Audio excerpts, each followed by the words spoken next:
So one of the dangerous string operation ఏదైనా ఒకటి చెప్తారా? వృద్ధులైనటువంటి అరబ్ షేక్స్ ఒక 15 ఏళ్ళు చిన్న పిల్లల్ని, పేదరికంలో ఉన్న ముస్లిం బాలికల్ని వాళ్ళు వచ్చి ఇక్కడికి పెళ్లి పేరుతో వాళ్ళు పెళ్లి చేసుకున్నట్టుగా ఆ ఫార్మాలిటీ ఏదో ఫిల్ చేసి వాళ్ళ జీవితాలతో ఆడుకుని సెక్స్ పరంగా వాడుకుని వదిలేసి వెళ్ళిపోయేవారు. సో చాలా స్ట్రింగ్ ఆపరేషన్లో దెబ్బలు కూడా తిన్నారు. ఏదైనా ఒక న్యూస్ ఒక ఛానల్లో చూస్తే వాళ్ళకి పాజిటివ్ ఉంటుంది, ఇంకో ఛానల్ చూస్తే నెగిటివ్ ఉంటుంది. సో అన్బయాస్ న్యూస్ అనేది ఉందంటారు ఇప్పుడు అసలు? అంటే మీరు కేవలం ఈ మీడియా ఇలాంటిది అని తిడుతున్నారు, కానీ ఆ మీడియా అలా చేయడానికి కారణం ఆడియన్స్ కూడా. ఇప్పుడు అన్బయాస్డ్గా ఉండడం కూడా తప్పే. సో వార్త రాసిన దాన్నే చూస్తున్నావు నువ్వు, ఎందుకంటే నువ్వు ఆల్రెడీ ఫిక్స్ అయ్యావు. అదే మీరు డిబేట్లో ఉన్నప్పుడు ఎమోషన్స్ ఎలా కంట్రోల్ చేసుకుంటారు? ఎక్కడైతే అతను బ్రేక్ అయ్యే ఇన్ఫర్మేషన్ చెప్తాడు, ఎక్కడైతే కోప్పడతాడు, అవన్నీ తెలుసు కాబట్టి నేను రాబడతా, అంతవరకే. ఇప్పుడు మూర్తి గారికి పిఆర్టీ ఉందా?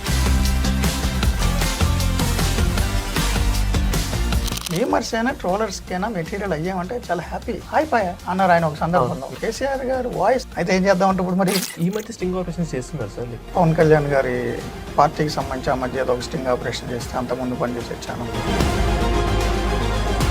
నేను డిజైన్ చేసి వచ్చి.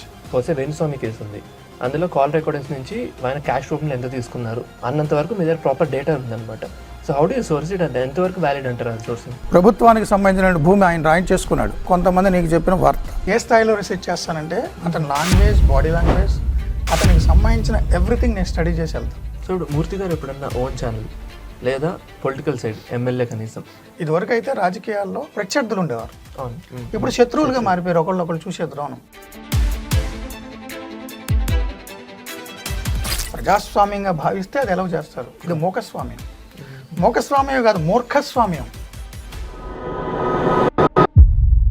ఇప్పుడు పొలిటికల్ పార్టీస్ అడ్వర్టైజింగ్ పైన టూ మచ్ స్పెండ్ చేస్తున్నారు.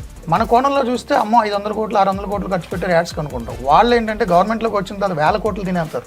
500 కోట్లు పెట్టుబడి అని లెక్క. ఆ జగన్ కానీ, చంద్రబాబు కానీ, కేసీఆర్ కానీ, రేవంత్ గారు కానీ, ఎవరైనా కానీ. అంటే కొన్ని ఇన్సిడెంట్స్లో గెస్ట్ మీ అంత కంట్రోల్ చేసుకోరు. పేపర్లు ఇసిరేసి నీ సంగతి చూస్తా, నువ్వు ఎక్కడ ఉంటావు నాకు తెలిసిన వార్నింగ్ ఇచ్చి వెళ్ళిపోయిన వాళ్ళు కూడా ఉన్నారు. సో మీరు డైరెక్షన్ చేశారు, హౌ వాస్ ద ఎక్స్పీరియన్స్? నటులు తప్ప మిగిలిన వాళ్ళు అందరూ బాగా యాక్ట్ చేస్తారు. అండ్ మీడియా గురించి ఏదైనా ఒక అన్టోల్డ్ ఫ్యాక్ట్, ట్రూత్ అంటే ఆ రోజు వచ్చిన న్యూస్లో బిగ్ ఇంపాక్ట్ ఉన్న న్యూస్ ఏంటి? నేను నా చూపుడు వేలు సమాజానికి చూపించేలా ఉండాలి, కానీ ఇలాంటప్పుడే జర్నలిస్ట్ అనేవాడు రావాలి. Hi sir, welcome to the podcast space. Thank you. So first thing thanks sir accept చేసినందుకు. Thank you sir. So how are you? అంత బాగుందా? బాగుందని అంతా. ఓకే, సో స్టార్ట్ చేయనా sir podcast? Please. Okay, so first question sir, ఇప్పుడు social media ఉన్న ప్రతి ఒక్కరికి ఒక ఒపీనియన్ ఫామ్ అయింది, where everyone is behaving like a journalist అనమాట. సో ఈ రెవల్యూషన్ వచ్చిన తర్వాత మెయిన్ స్ట్రీమ్ మీడియా లో అయిందంటారా?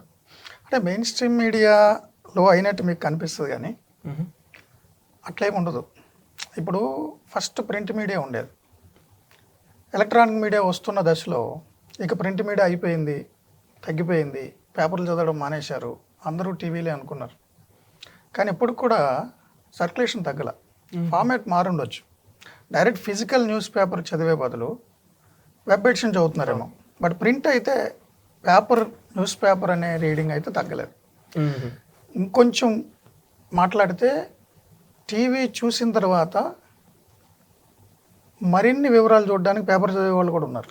ఓకే, ఇప్పుడు ఇండియా పాకిస్తాన్ మ్యాచ్ ఈరోజు చూశారనుకో, లైవ్లో చూసాం అన్నీ మన క్లియర్గా, కానీ రేపు పొద్దున్న ఆర్టికల్స్ చదువుతారు, స్పోర్ట్స్ ఆర్టికల్, ఈ బాల్ వేసినప్పుడు అతని రియాక్షన్ ఏంటి, వాడు రాస్తాడు క్లియర్గా. సో న్యూస్ పేపర్ అనేది టీవీ ప్లస్, టీవీ అనేది న్యూస్ పేపర్ ప్లస్. ఓకే, అలాగే ఇప్పుడు వస్తున్న డిజిటల్ ఎరాలో, యూట్యూబ్ అయినా లేకపోతే ఇన్ఫ్లుయెన్సర్స్ అయినా, ఏదైనా టెక్నాలజీ పెరుగుతున్న డిజిటల్ ఎరాలో డిజిటల్ వాళ్ళు కూడా ఇక్కడ ఫుల్ ఎంటర్టైన్మెంట్ కోసం ఎన్ని వ్యూస్ వచ్చి ఎన్ని చూసినా క్రెడిబిలిటీ కోసం టీవీ వైపు వెళ్తారు. సో మొత్తం చచ్చిపోదు, ఓకే, బట్ అదనంగా ఎవాల్వ్ అవుతూ ఉంటుంది. అండ్ మీరు స్ట్రింగ్ ఆపరేషన్స్ చాలా చేశారు కదా sir. So one of the dangerous string operation ఏదైనా ఒకటి చెప్తారా? అంటే చాలా స్టోరీస్ చేశాను, బట్ ఒకటి రెండు అంటే హైదరాబాద్ ఓల్డ్ సిటీ. అప్పటి వరకు వృద్ధులైనటువంటి అరబ్ షేక్స్ ఒక 15 ఏళ్ళు చిన్న పిల్లల్ని, పేదరికంలో ఉన్న ముస్లిం బాలికల్ని వాళ్ళు వచ్చి ఇక్కడికి పెళ్లి పేరుతో వాళ్ళు పెళ్లి చేసుకున్నట్టుగా ఆ ఫార్మాలిటీ ఏదో ఫిల్ చేసి వాళ్ళ జీవితాలతో ఆడుకుని సెక్స్ పరంగా వాడుకొని వదిలేసి వెళ్ళిపోయేవారు. వాళ్ళ పేరెంట్స్కి ఏదో డబ్బులు ఇచ్చేది అంత. అంతకుముందు వరకు ప్రింట్లో వచ్చేవి అవి. సో ఒక 50-60 మంది అరబ్ షేక్స్ వచ్చారు వృద్ధులు. సో ఓల్డ్ సిటీలో సో అండ్ సో ఏరియాలో పిల్లల్ని పెళ్లి చేసుకున్నారు, వెళ్ళిపోయారు, మోసం చేశారు. బట్ టీవీలో చూపించాలి నా కోరిక. అప్పుడు నేను నా టీంలో ఉన్న ఒక ఫిమేల్ జర్నలిస్ట్తో మాట్లాడి ఆమె ధైర్యంగా ఒప్పుకుంటే స్పై కెమెరా పెట్టి ఓల్డ్ సిటీలో ఒక అడ్డాలో ఈ బాలికలు మొత్తం అందరినీ వచ్చినటువంటి షేక్స్కి చూపించి నచ్చిన వాళ్ళకి డబ్బులు ఇచ్చి నిఖా జరిపించి ఓ 10-15 రోజులు హోటల్లో లాడ్జిల్లో ఉండి వెళ్ళిపోతారు కదా. ఓకే. ఆ మొత్తాన్ని నేను విజువలైజ్ చేశాం. ఓల్డ్ సిటీలోకి వెళ్ళి ఆ అమ్మాయినే పెళ్లి కూతురులాగా పంపించి ఒక ఎన్జిఓ ముస్లిం ఆర్గనైజేషన్ ఎన్జిఓ పెద్ద ఆమెకి తల్లిగా యాక్ట్ చేయించి కెమెరాలు పెట్టి అక్కడికి తీసుకెళ్ళిన తర్వాత ఒక 70-80 ఏళ్ళ వృద్ధుడు ఈ అమ్మాయి నచ్చిందని అక్కడక్కడే నిఖా అని ఇదంతా మొత్తం విజువలైజ్ చేసాం. చాలా సెన్సేషన్ అయింది. అప్పుడు కొంచెం అటాక్స్ వాళ్ళకి తెలిసిపోవడం, ఓకే, సో మేము పరిగెట్టడం ఇవన్నీ కూడా జరిగాయి. సో చాలా స్టింగ్ ఆపరేషన్లో దెబ్బలు కూడా తిన్నాం. లాస్ట్ మినిట్ దొరికేసి లేదు వాళ్ళు మనకు పసిగట్టేశారని తెలిసినప్పుడే నేను వీడియో అప్పటి వరకు షూట్ చేసిన వీడియో వేరే వాళ్ళతో గోడకు పంపించేసి నేను దొరికేసాను కాబట్టి బ్యాక్గ్రౌండ్ కెమెరా క్యాసెట్ లాక్కున్నాను వాళ్ళు కొట్టినా కానీ తర్వాత స్టోరీ టెలికాస్ట్ చేసి చాలా ఉన్నాయి అలా. ఓకే. అంత ఫైర్ ఎక్కడి నుంచి వస్తుంది సార్? అంటే ఒక ప్యాషన్ ఉండాలి ప్రొఫెషన్ మీద. జస్ట్ ఇది ఉద్యోగము వృత్తి అనుకుంటే చేయలేం. Okay. Service through journalism something మీకు ఏదైనా మోటివేషన్ ఉంటే తప్ప చేయలేరు. ఓకే. అండ్ ఈ మధ్య స్టింగ్ ఆపరేషన్స్ చేస్తున్నారు సార్? లైక్ అంటే ఇప్పుడు నాకు ఎక్కువ చాలామంది నన్ను గుర్తించేస్తున్నారు కదా. అవును. అప్పట్లో అంత టీవీ మీడియా వస్తున్న కొత్తలో నాకు అంత గుర్తింపు లేదు కాబట్టి నేనే వెళ్ళి యాక్ట్ చేసి స్టింగ్లు చేసేవాడిని. ఇప్పుడు నేను వెళ్తే నన్ను అందరూ గుర్తించేస్తారు. నేను వెళ్ళకూడదు, ఎవరినైనా నా కొలీగ్స్ని పంపాలి. అండ్ ఏదైనా ఒక స్టోరీ సర్టెన్ వేలోనే ప్రజెంట్ చేయాలి అనే ప్రెషర్ ఎప్పుడైనా వచ్చిందా మీకు? How did you handle? జనరల్గా రాలేదు. ఎప్పుడైనా వస్తే నేను నాకు అనుగుణంగానే ప్రజెంట్ చేస్తా. ఓకే. లేదు అంటే జాబ్ మానేసి వెళ్ళిపోయా. ఓకే. ఎనీ ఇన్సిడెంట్స్ సార్ అట్లా? ఇలాంటి స్టోరీస్ ఉన్నాయి. పవన్ కళ్యాణ్ గారి పార్టీకి సంబంధించి ఆ మధ్య ఏదో ఒక స్టింగ్ ఆపరేషన్ చేస్తే అంతకుముందు పనిచేసే ఛానల్లో ఓకే అనుకున్నట్టు ప్రజెంట్ చేయలేదని నేను రిజైన్ చేసి వచ్చి. ఓకే. అండ్ మీడియా గురించి ఏదైనా ఒక అన్టోల్డ్ ఫ్యాక్ట్, ట్రూత్? అంటే చాలామంది మీడియా గురించి ఏం చెప్తారంటే వ్యూయర్షిప్ కోసం, సెన్సేషనలిజం కోసం మీడియా వార్తలు రాస్తుంది అని చెప్తారు. కానీ ఇది అదర్ వే అరౌండ్.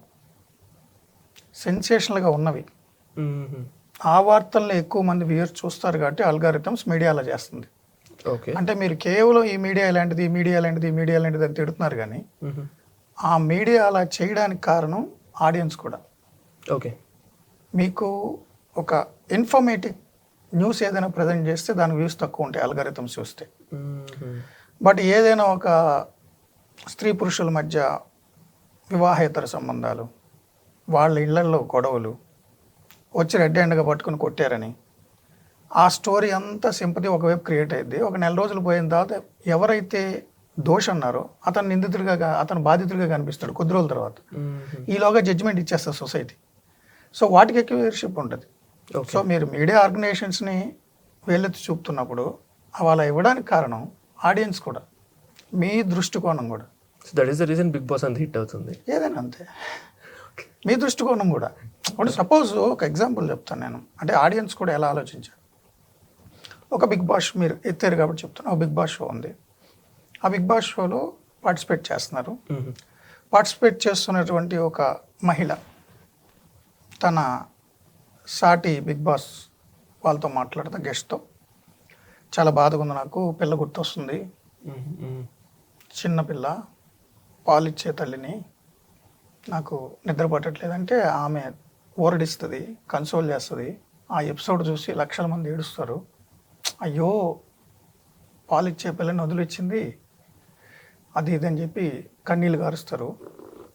పార్టిసిపేట్ చేసిన వాళ్ళందరూ కూడా తనకి హెల్ప్ చేస్తారు, కన్సోల్ చేస్తారు, గుర్తొచ్చిందా అంటారు, హత్తుకుంటారు. ఆ ఎపిసోడ్ లక్షల మంది వ్యూస్ చూస్తారు. నెక్స్ట్ వీక్ ఈమె నెంబర్ చెప్పి సో అండ్ సో నేను హౌస్లో కంటిన్యూ అయ్యేలాగా నాకు ఓటేయండి అంటారు. ఆ ఎపిసోడ్ చూసిన వాళ్ళందరూ బాధపడి ఆమెకు ఓటేస్తారు. ఎందుకు? మరికొన్ని రోజులు పిల్లకి పాలు ఇవ్వకుండా ఉండనుక. ఓకే. ఎందుకు ఓటేశారు ఆమెకి? నిజంగానే పిల్లకి పాలు ఇవ్వకుండా వచ్చేసిన తల్లి ఎందుకు వచ్చింది? బిగ్ బాస్ షోలో పార్టిసిపేట్ చేయడానికి. ఫేమ్ కోసమో, నేమ్ కోసమో, డబ్బుల కోసమో, 50 లక్షల కోసమో, ఓకే. బట్ పసిపిల్లకి పాలు ఇవ్వకుండా వచ్చేయడం వల్ల నీకు గుర్తొచ్చింది కాబట్టి ఆ సింపతి మీద లక్షల వ్యూస్ వచ్చినాయి. కరెక్ట్. ఆ సింపతి ఆధారంగా నీకు కూడా ఇమేజ్ పెరిగింది. అప్పుడు ఏం చేయాలి ఓటర్స్, వ్యూయర్స్? ఆమెను ఇంటికి పంపించేయాలి. ఓటు వేయకూడదు యాక్చువల్లీ. ఓటేసి మరిన్ని వారాలు, మరిన్ని రోజులు పిల్లకి పాలు ఇవ్వకుండా ఉంచుతారా? ఏం ఆలోచిస్తున్నారు? మీ దృష్టికోణం ఏంటి? పర్సెప్షన్ ఏంటి? మళ్ళీ ఆ ఛానల్ ఎందుకు తిడతారు?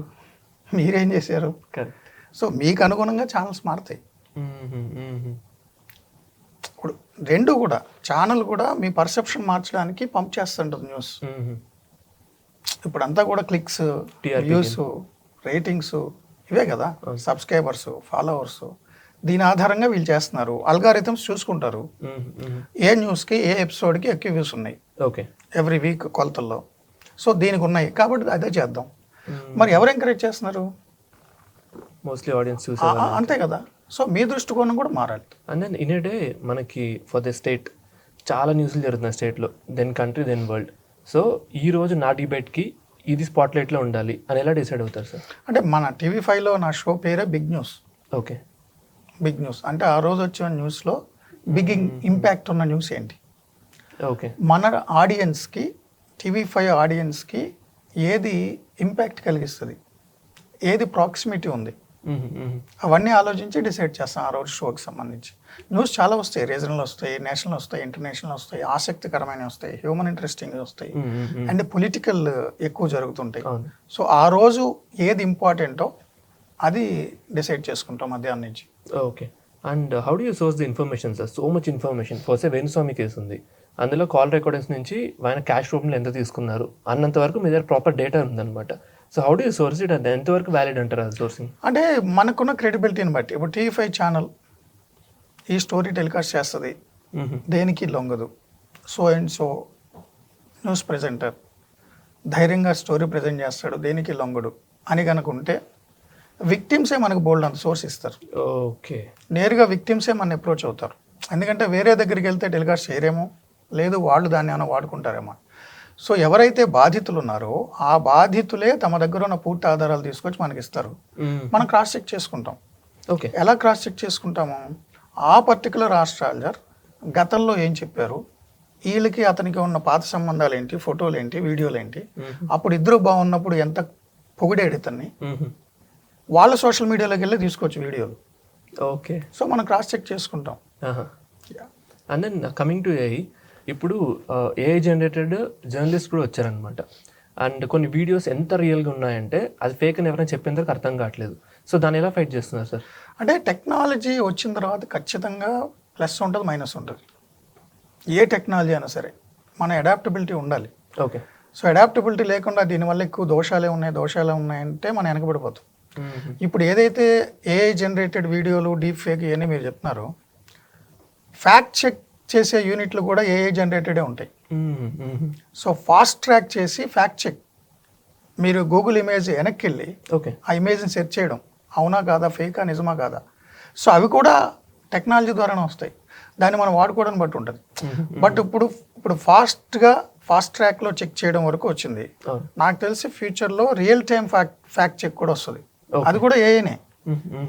సో ప్రస్తుతం ఈ దశలో నమ్మేయచ్చు జనాలు, బట్ కొద్ది రోజులు పోతే నమ్మరు. ఎందుకంటే అది కూడా మళ్ళీ ఏఐలోనే వస్తుంది. ఫ్యాక్ట్ చెక్ చేసే టూల్స్ కూడా ఏఐలోనే వస్తాయి. ఓకే.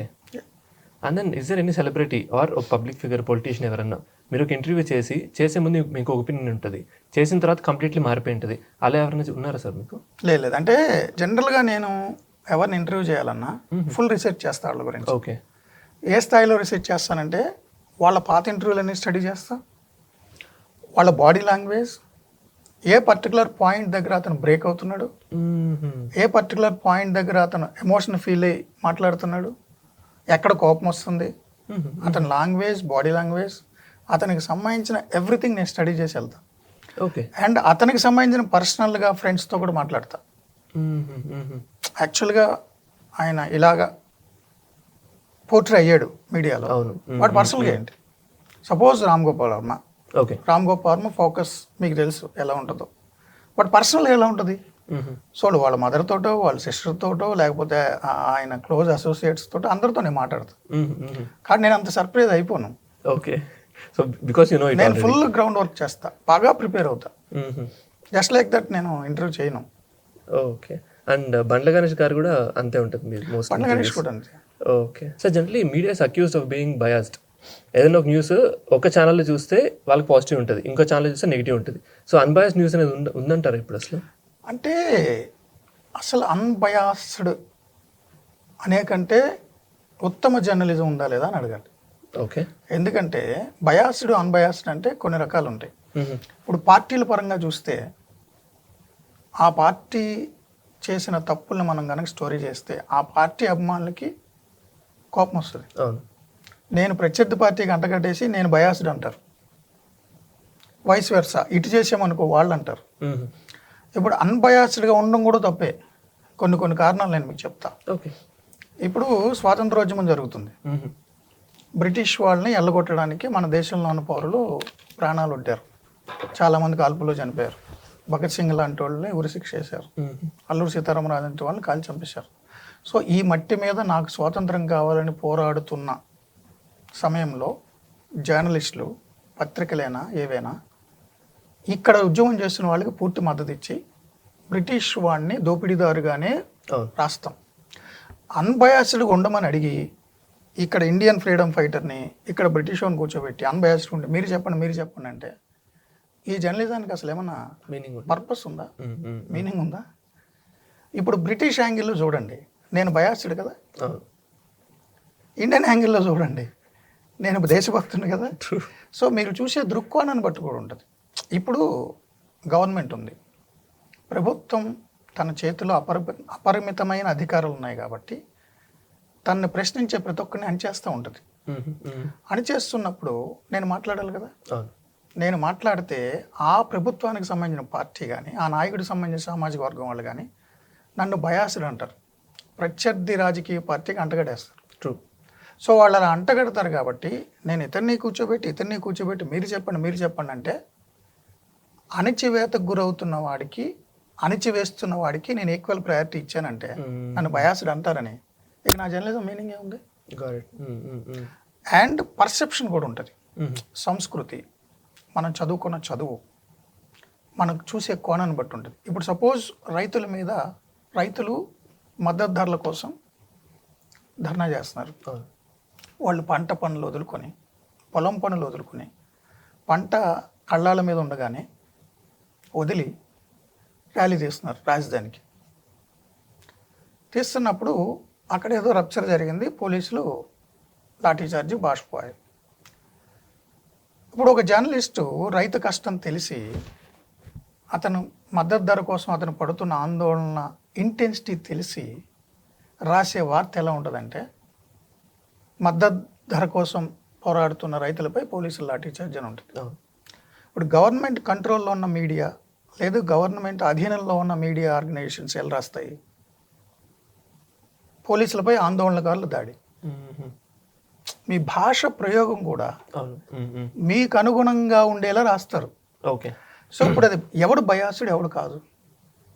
ఇప్పుడు నేను రైతుల కష్టాలు తెలిసిన వ్యక్తిగా రైతుల మీద పోలీసుల దాడి, బాష్పవాయు ప్రయోగం అని రాశాను అనుకో, నేను చదువుకున్న చదువు, నేను రైతువారి గ్రామాల నుంచి వచ్చి రైతులు పడుతున్న కష్టాలు తెలిసి ఈ పర్టికులర్ ఆందోళనలు ఎందుకు చేస్తున్నారో తెలిస్తే నేను అలా రాస్తా. కానీ గవర్నమెంట్ బయాస్డ్ ఆర్గనైజేషన్స్ కానీ ప్రభుత్వం తరపు వాళ్ళు కానీ నన్ను ఏమంటారు?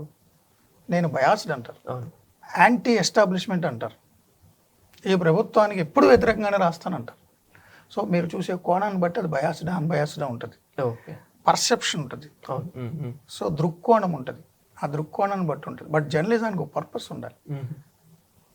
బయాస్డ్, అన్బయాస్డ్ అంటే మీ ఉద్దేశంలో బ్రిటిష్ వాడిని, స్వాతంత్రోద్యమకారుని ఈక్వల్ ప్రయారిటీ ఇచ్చి కూర్చోబెట్టాలా?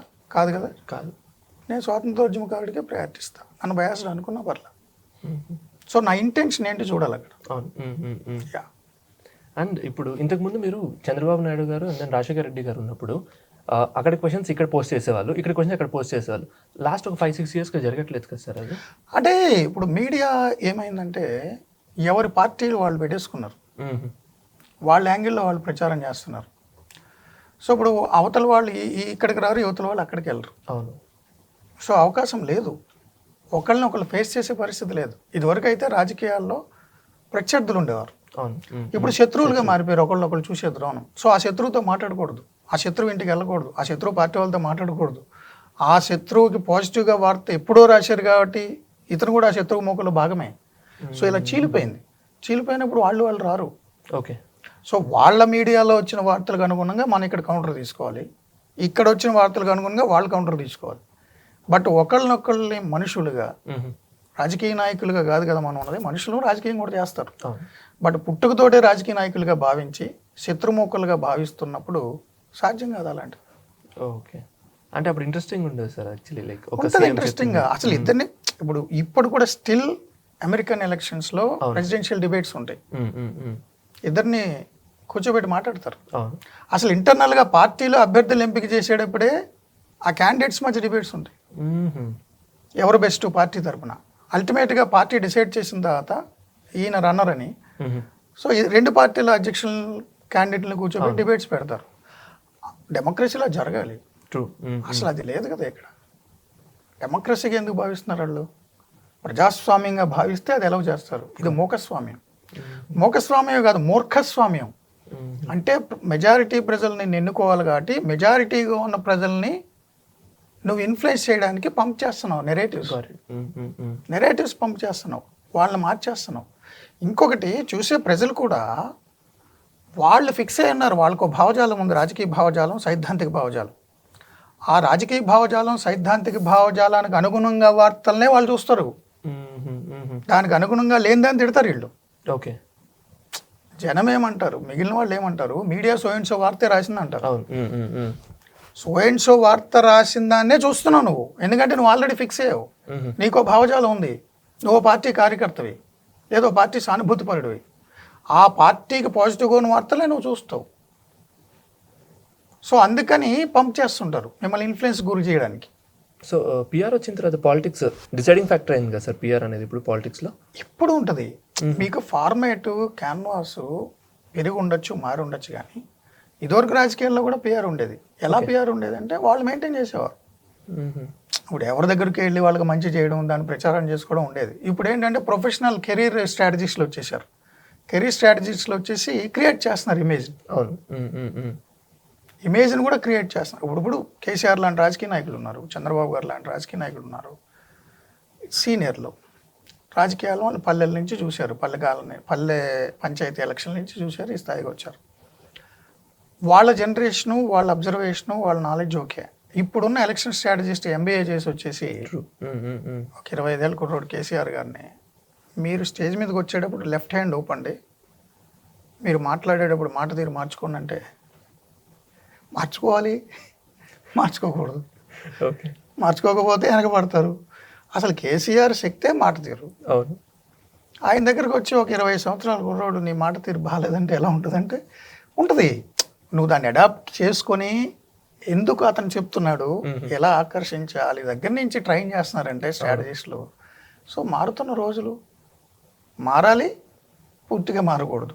ఎవరు బలం ఏంటో తెలుసుకోవాలి. సో కేసీఆర్ అనే ఇమేజ్ ఆధారంగా నువ్వు క్రియేట్ చేయాలి దాని చుట్టూ. బట్ నువ్వు కేసీఆర్ని సొంతంగా మళ్ళీ మార్చి క్రియేట్ చేస్తానంటే. అండ్ ఇప్పుడు మూర్తి గారికి పిఆర్ టీం ఉందా? లేదు.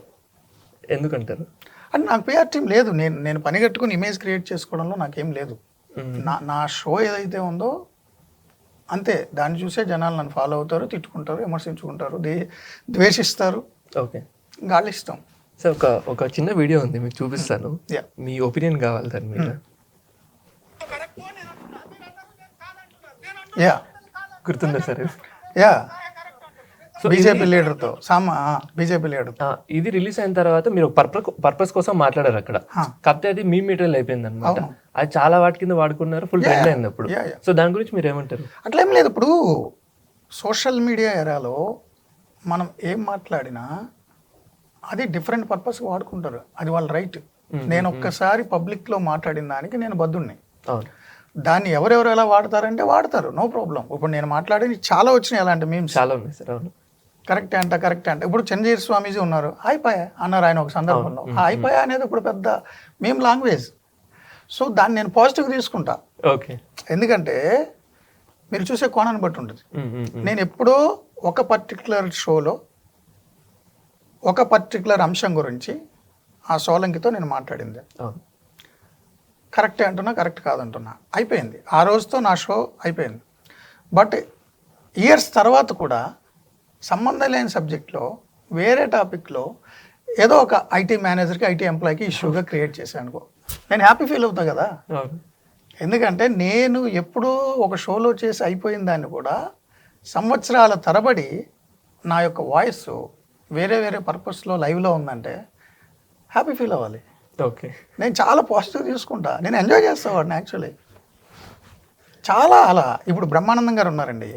బ్రహ్మానందం గారు పీక్ 3-4 షిఫ్ట్లు చేసి ఫ్లైట్లో స్టూడియోలు మారి సిటీలు మారి యాక్ట్ చేసేవారు. అప్పుడు మనందరం ఎంజాయ్ చేసాం. ఇప్పుడు చిన్నపిల్లలు ఉన్నారు. ఇప్పుడు బ్రహ్మానందం గారు మనీ అలాంటి సినిమాలు ఏమి యాక్ట్ చేయట్లేదు, తగ్గించారు. ఆయన పీక్లో ఉన్నప్పుడు సినిమాలు చూడని వ్యక్తులు జనరేషన్ కూడా జెన్జీ వాళ్ళు కూడా బ్రహ్మీ లిపి ఏదైనా టాపిక్ వచ్చిందనుకో ఆయన ఫేస్ ఎక్స్ప్రెషన్స్ మీమ్స్గా వాడుతున్నారు. వాట్సాప్ స్టిక్కర్స్లో అన్నిట్లో. అంటే ఆయన ఎంత గ్రేట్ చూడండి. ఆయన పర్టికులర్ సినిమాలో పర్టికులర్ ఎక్స్ప్రెషన్ ఆపోజిట్ క్యారెక్టర్ కోసం ఇచ్చారు. కానీ ఇప్పుడు జనరేషన్ కాదు, నెక్స్ట్ జనరేషన్ కూడా ఏదైనా ఒక ఎక్స్ప్రెషన్ ఇవ్వాల్సి వస్తే ఆయన స్టిక్కర్స్ని ఎమోజీని పంపిస్తున్నారంటే ఎంత గ్రేట్ అయినా కదా. పాజిటివ్ అది. మీమర్స్ అయినా ట్రోలర్స్కైనా మెటీరియల్ అయ్యామంటే చాలా హ్యాపీ. బట్ అది ఏ స్థాయిలో ఉంది అనేది చూసుకోవాలి, దేనికి చూస్తున్నామని చూడాలి. ఇప్పుడు కేసీఆర్ గారు ఉంది, కేసీఆర్ గారు వాయిస్ మొన్న పాటలో కూడా పెట్టారు కదా. అయితే ఏం చేద్దామంటే ఇప్పుడు మరి సో ఇవన్నీ వస్తుంటాయండి, ఎంజాయ్ చేయాలి. అదే మీరు డిబేట్లో ఉన్నప్పుడు ఎమోషన్స్ ఎలా కంట్రోల్ చేసుకుంటారు సార్? అంటే నేను చేస్తున్న డిబేట్ అనే నాలెడ్జ్ నాకు ఉంది, ఓకే, ఆ అవగాహన నాకు ఉంటుంది. నేను నా ఆడియన్స్కి ఎలక్టరేట్కి పర్టికులర్ టాపిక్ మీద ఇన్ఫర్మేషన్ ఇవ్వదలుచుకున్నా, ఆ గెస్ట్ల నుంచి ఇన్ఫర్మేషన్ రాబట్టదలుచుకున్నా. ఓకే, అది నా పర్పస్. అంతవరకు నేను చేస్తా. బట్ ఆ అతని నుంచి ఇన్ఫర్మేషన్ రాబట్టడం కోసం అతని బాడీ లాంగ్వేజ్ని బట్టి అతని ఎమోషన్స్ని బట్టి ఎక్కడైతే అతను బ్రేక్ అయ్యే ఇన్ఫర్మేషన్ చెప్తాడు, ఎక్కడైతే కోప్పడతాడు అవన్నీ తెలుసు కాబట్టి నేను రాబడతా. అంతవరకే. అతను ఎనిమీ కాదు. ఆ విషయం నాకు ఉంటుంది కాబట్టి నేను ఎమోషన్స్ కంట్రోల్ చేసుకుంటాను. అంటే కొన్ని ఇన్సిడెంట్స్లో గెస్ట్ మీ అంత కంట్రోల్ చేసుకోరు, అవుట్ ఆఫ్ బౌండరీ వెళ్తారనమాట. అప్పుడు how do you tackle it? అంటే ఇప్పుడు నా షోలో చాలామంది నన్ను మధ్యలోంచి వెళ్ళిపోయిన వాళ్ళు ఉన్నారు. నా షో మధ్యలోనే ఎమ్మెల్యే లాంటి వాళ్ళు భూ కబ్జాలు చేశారని నేను స్టోరీస్ చేస్తే స్టూడియోకి వచ్చేసి డాక్యుమెంట్స్ పట్టుకొచ్చి దమ్ముంటే నన్ను ఫేస్ చేయని వచ్చి వాళ్ళు డాక్యుమెంట్స్ తీసుకొచ్చి వాళ్ళ లీగల్ టీం వచ్చి నేను ఫేస్ చేసి నేను కొన్ని క్వశ్చన్స్ అడిగితే ఏం చెప్పాలో తెలియక పేపర్లు ఇసిరేసి నీ సంగతి చూస్తా, నువ్వు ఎక్కడ ఉంటావు నాకు తెలిసిన వార్నింగ్ ఇచ్చి వెళ్ళిపోయిన వాళ్ళు కూడా ఉన్నారు. ఓకే, నేను నవ్వుకుంటా, నేనేం రియాక్ట్ అయితే నీ సంగతి చూస్తాను నేను అన్నాను. నేను నా ఇంటి అడ్రస్ నా కార్ నెంబర్ కూడా చెప్తా దా అయితే అని. అంతే. ఓకే, అల్టిమేట్గా ఎవరు నన్ను ఏం చేస్తారు? ఎవరైనా ఇంటి వరకు వచ్చారు సార్? అటాక్ అయింది? అబ్బో చాలా చోట్ల నన్ను కొట్టారు కూడా. ఓకే, చాలా అటాక్స్ జరిగినాయి, నా మీద ఫిజికల్ అటాక్స్ కూడా జరిగినాయి. సహజం. నా స్టోరీ వాళ్ళు దెబ్బతిన్నాడు, అతను ఎమోషన్గా అలా చేస్తాడు. అది మెంటలీ డిస్టర్బ్ చేయదా సార్? నేను ప్రిపేర్ అయిపోయాను కదా. ఇప్పుడు మీరు ఆర్మీలో జాయిన్ అవుతున్నారండి, ఎందుకు జాయిన్ అవుతారు ఆర్మీలో? దేశం కోసం ఏదో చేయాలనే లక్షణం ఉన్న వాళ్ళు జాయిన్ అవుతారు. ఏ ఉద్యోగం రావట్లేదు కాబట్టి ఏదో ఉద్యోగంలో జాయిన్ అవుతా అనేది ఉండదు, ఎక్కువ ఉండదు. సో ఆర్మీలో జాయిన్ అయ్యాడు అంటే అతను మెయిన్ మోటో ఆ యూనిఫామ్ వేసుకుని నేషనల్ ఫ్లాగ్ చూసి ఆ దేశభక్తి ఆ రక్తం ప్రిపేర్డ్గానే వెళ్తాడు. వెళ్ళిన తర్వాత కాశ్మీరు అవన్నీ ఎక్కడెక్కడ అన్నీ చూడడానికి వెళ్ళాను, బాగుంది. అండ్ క్యాంటీన్లో తక్కువకి అవి ఇస్తారు, వాటి కోసం కాదు కదా అతను వెళ్ళేది. ఏదో రోజు యుద్ధం వస్తుంది, ఫైట్ చేసి తీరాలి. మెంటల్గా ప్రిపేర్డ్గానే ఉంటాడు జవాన్. జర్నలిజంలోకి వచ్చినప్పుడు కూడా అలాగే ప్రిపేర్ అయ్యా. ఇవన్నీ సహజం, ఫేస్ చేస్తా. So they was any day where అయిపోయిందిరా ఇంకా అన్న వరకు ఏదైనా మూమెంట్ వచ్చిందా? చాలా వచ్చినాయి. ఓకే. నేను హాస్పిటల్లో ఉన్నా చాలా సార్లు. విజయవాడలో ఉన్నప్పుడు నన్ను కొట్టిన అటాక్స్ చాలా ఉన్నాయి. అలా నేను అండమాన్ నికోబార్ ఐలాండ్స్ కవరేజ్కి వెళ్ళినప్పుడు ఇంకా అయిపోయింది అనుకున్న చాలా ఉన్నాయి. న్యాచురల్ కెలామిటీస్లో రిస్క్ చేసి వెళ్ళిపోయి స్టోరీస్కి. ఓకే.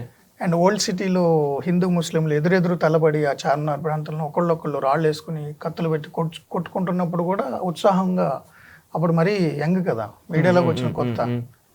సో కెమెరామెన్ బతిమాలుకుని లైవ్లోకి వెళ్ళిపోయి వాళ్ళిద్దరి మధ్య చూడండి ఏం జరుగుతుందో అని చెప్పి. అండ్ బాంబే టెర్రర్ అటాక్ జరిగినప్పుడు ఒక ఇజ్రాయిలీ నానీని బంధించేశారు. ఓకే. ఒక ఇరానీ ఇజ్రాయిల్ హౌస్లో. అప్పుడు వాళ్ళని కాపాడడానికి పైనుంచి ఆపరేషన్ జరుగుతుంది, మిలిటరీ వాళ్ళు వచ్చి.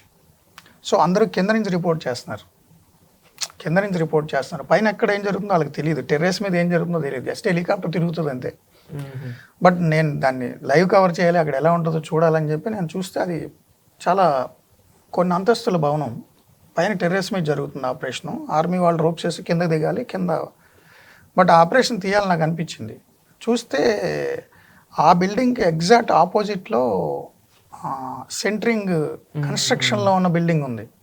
ఓన్లీ సర్వీ కర్రలు ఐరన్ రాడ్స్తో ఉంటుంది. చూసి హై లెవెల్కి వెళ్దామని నేను దానికి అవతల కొంచెం దూరంలో ఆపోజిట్లో ఉన్న హై లెవెల్లో ఉన్న బిల్డింగ్ ఎక్కి కెమెరా దీనికి కట్టుకొని కెమెరామ్యాన్కి చెప్పి లైవ్ కిట్తో ఎగ్జాక్ట్ ఆ బిల్డింగ్ ఆపోజిట్లో ఉన్న బిల్డింగ్ ఎక్కి లైవ్ చేశా. ఓకే. వాళ్ళు గ్రెనేడ్లు ఇసిరితే మన షోల్డర్ మించి వెళ్ళే పరిస్థితి కూడా, బట్ లైవ్ ఇచ్చా.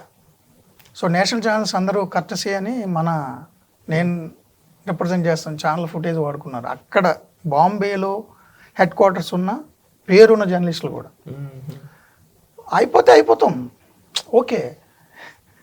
అంటే సార్ ఇప్పుడు చిన్న డౌట్ ఏంటి అంటే, మీకు జర్నలిజం అంటే చాలా ఇష్టం, ఎంత దూరం అన్న వెళ్తారు. బట్ మీ ఇంట్లో వాళ్ళకి ఆ చిన్న భయం ఉంటుంది కదా, మనోడికి ఏమన్నా అవుతుంది. అది ఉంది, అమ్మా నాన్నకి సిబ్లింగ్స్కి ఉంది. అందుకే నేను ఇప్పుడు నాకు నెక్స్ట్ నా ఎక్స్టెండెడ్ ఫ్యామిలీ నాకు లేదు కదా.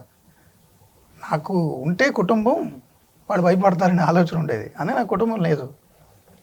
సో అమ్మ నాన్న, సిబ్లింగ్స్, క్లోజ్ ఫ్రెండ్స్ టెన్షన్ పడి భయపడిన రోజులు చాలా ఉన్నాయి. అండ్ టీనర్ గారితో మీకు రిలేషన్ ఎలా ఉండే సార్? టీఎన్ఆర్ నాకు మంచి మిత్రుడు. యాక్చువల్గా ఎన్టీవీలో కలిసి చేసాం మేము. ఓకే. ఎందుకంటే నేను రీసెర్చ్ చేస్తున్నప్పుడు 3 hours ఇంటర్వ్యూ చూసాను టీఎన్ఆర్ ఛానల్లో ఉంది, అది 2.5-3 years బ్యాక్ ఛానల్. టీఎన్ఆర్ ఎన్టీవీలో నాతో వర్క్ చేశారు. And coming back to debates sir, so డిబేట్స్లో ఎంతవరకు రియల్గా అక్కడ జరుగుతుంది, ఎంతవరకు స్క్రిప్టెడ్ ఉంటుంది సార్? మన టీవీ5 నా షోస్, మన టీవీ5లో అదర్ హోస్ట్ చేసే షోస్ అంతా కూడా రియల్ అండి.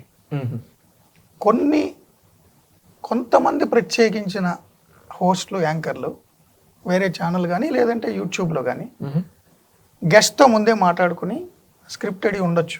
ఓకే. ఉంటాయి, అవి కూడా ఉంటాయి. కొంతమంది గెస్ట్లకి ఎక్కువ మంది వ్యూయర్షిప్ వచ్చే గెస్ట్లే కూడా అడుగుతారు అన్న ఇలా చేద్దామని, అలాంటి యాంకర్లు కూడా ఉన్నారు. బట్ మంది ప్రొఫెషనలిజం అలా ఉండదు. ఏదైతే రియల్గా లైవ్లో జరుగుతుందో అదే, స్క్రిప్ట్ అది ఏమి ఉండదు. Okay. And freedom of speech అనేది ఒకటి ఉంది సార్, దాన్ని ఎంతవరకు కరెక్ట్గా వాడుకుంటున్నాం, మిస్యూజ్ చేస్తున్నాం? Actually freedom of speech article 19(1)A constitution ప్రకారం భావ ప్రకటన స్వేచ్ఛ ఉంది. బట్ దానికి కొన్ని కండిషన్స్ ఉన్నాయి అదే రాజ్యాంగంలో. మీరు 19(1)A చూశారు, ఆ తర్వాతే కూడా చదవండి సెక్షన్స్. ఓకే. ఆ కండిషన్స్ ఉంటాయి. అపరిమితమైనటువంటి స్వేచ్ఛ కాదు భావ ప్రకటన స్వేచ్ఛ.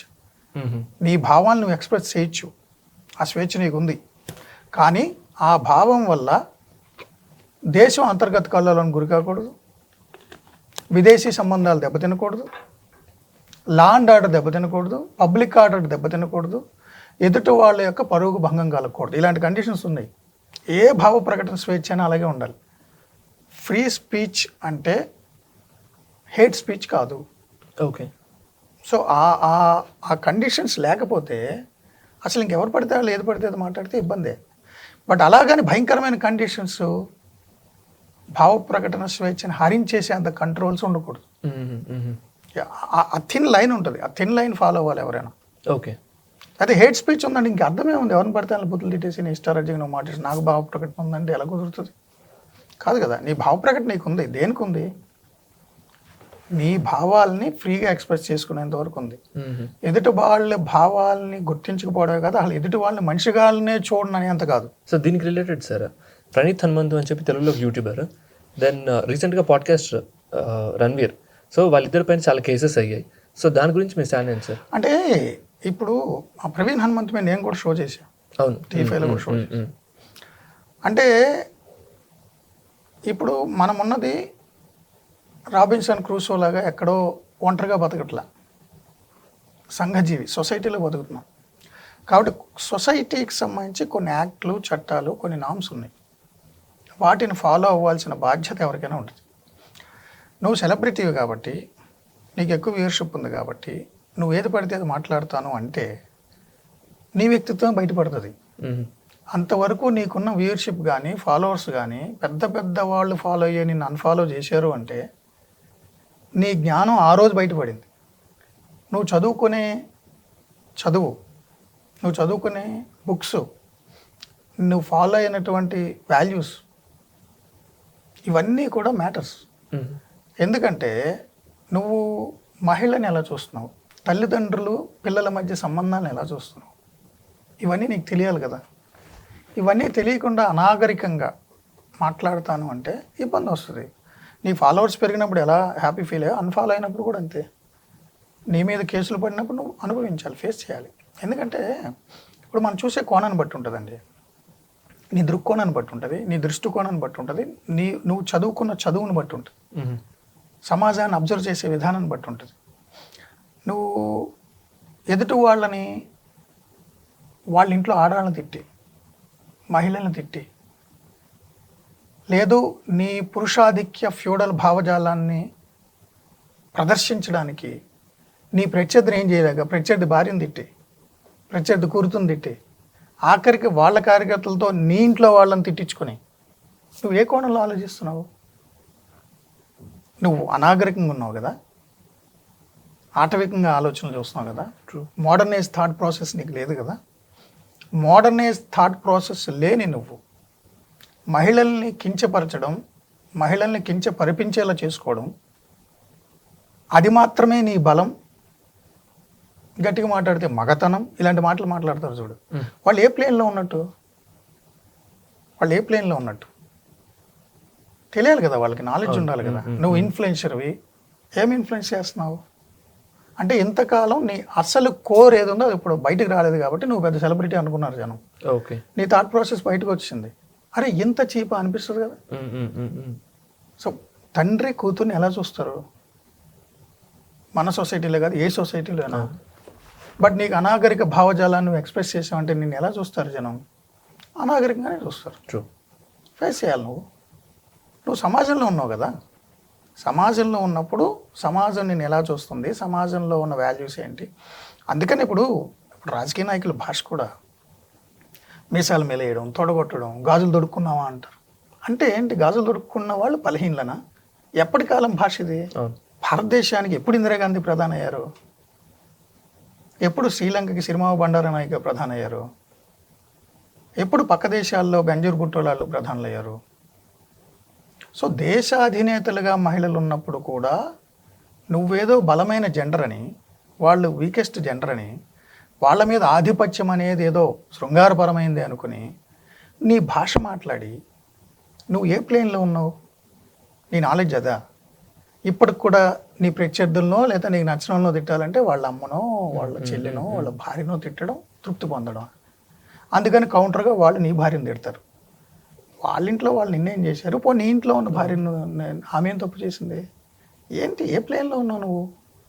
నీ రాజకీయ కార్యకలాపాల కోసం ప్రత్యర్థుల మీద పైచేయి సాధించడానికి మహిళని సాధనంగా వాడుకొని, అది పెద్ద అచీవ్మెంట్ అనుకుని, అదేదో నీ ఆధిక్యం అనుకుని నువ్వు బూతులు తిట్టడం, నీ ఇంట్లో వాళ్ళని తిట్టించడం.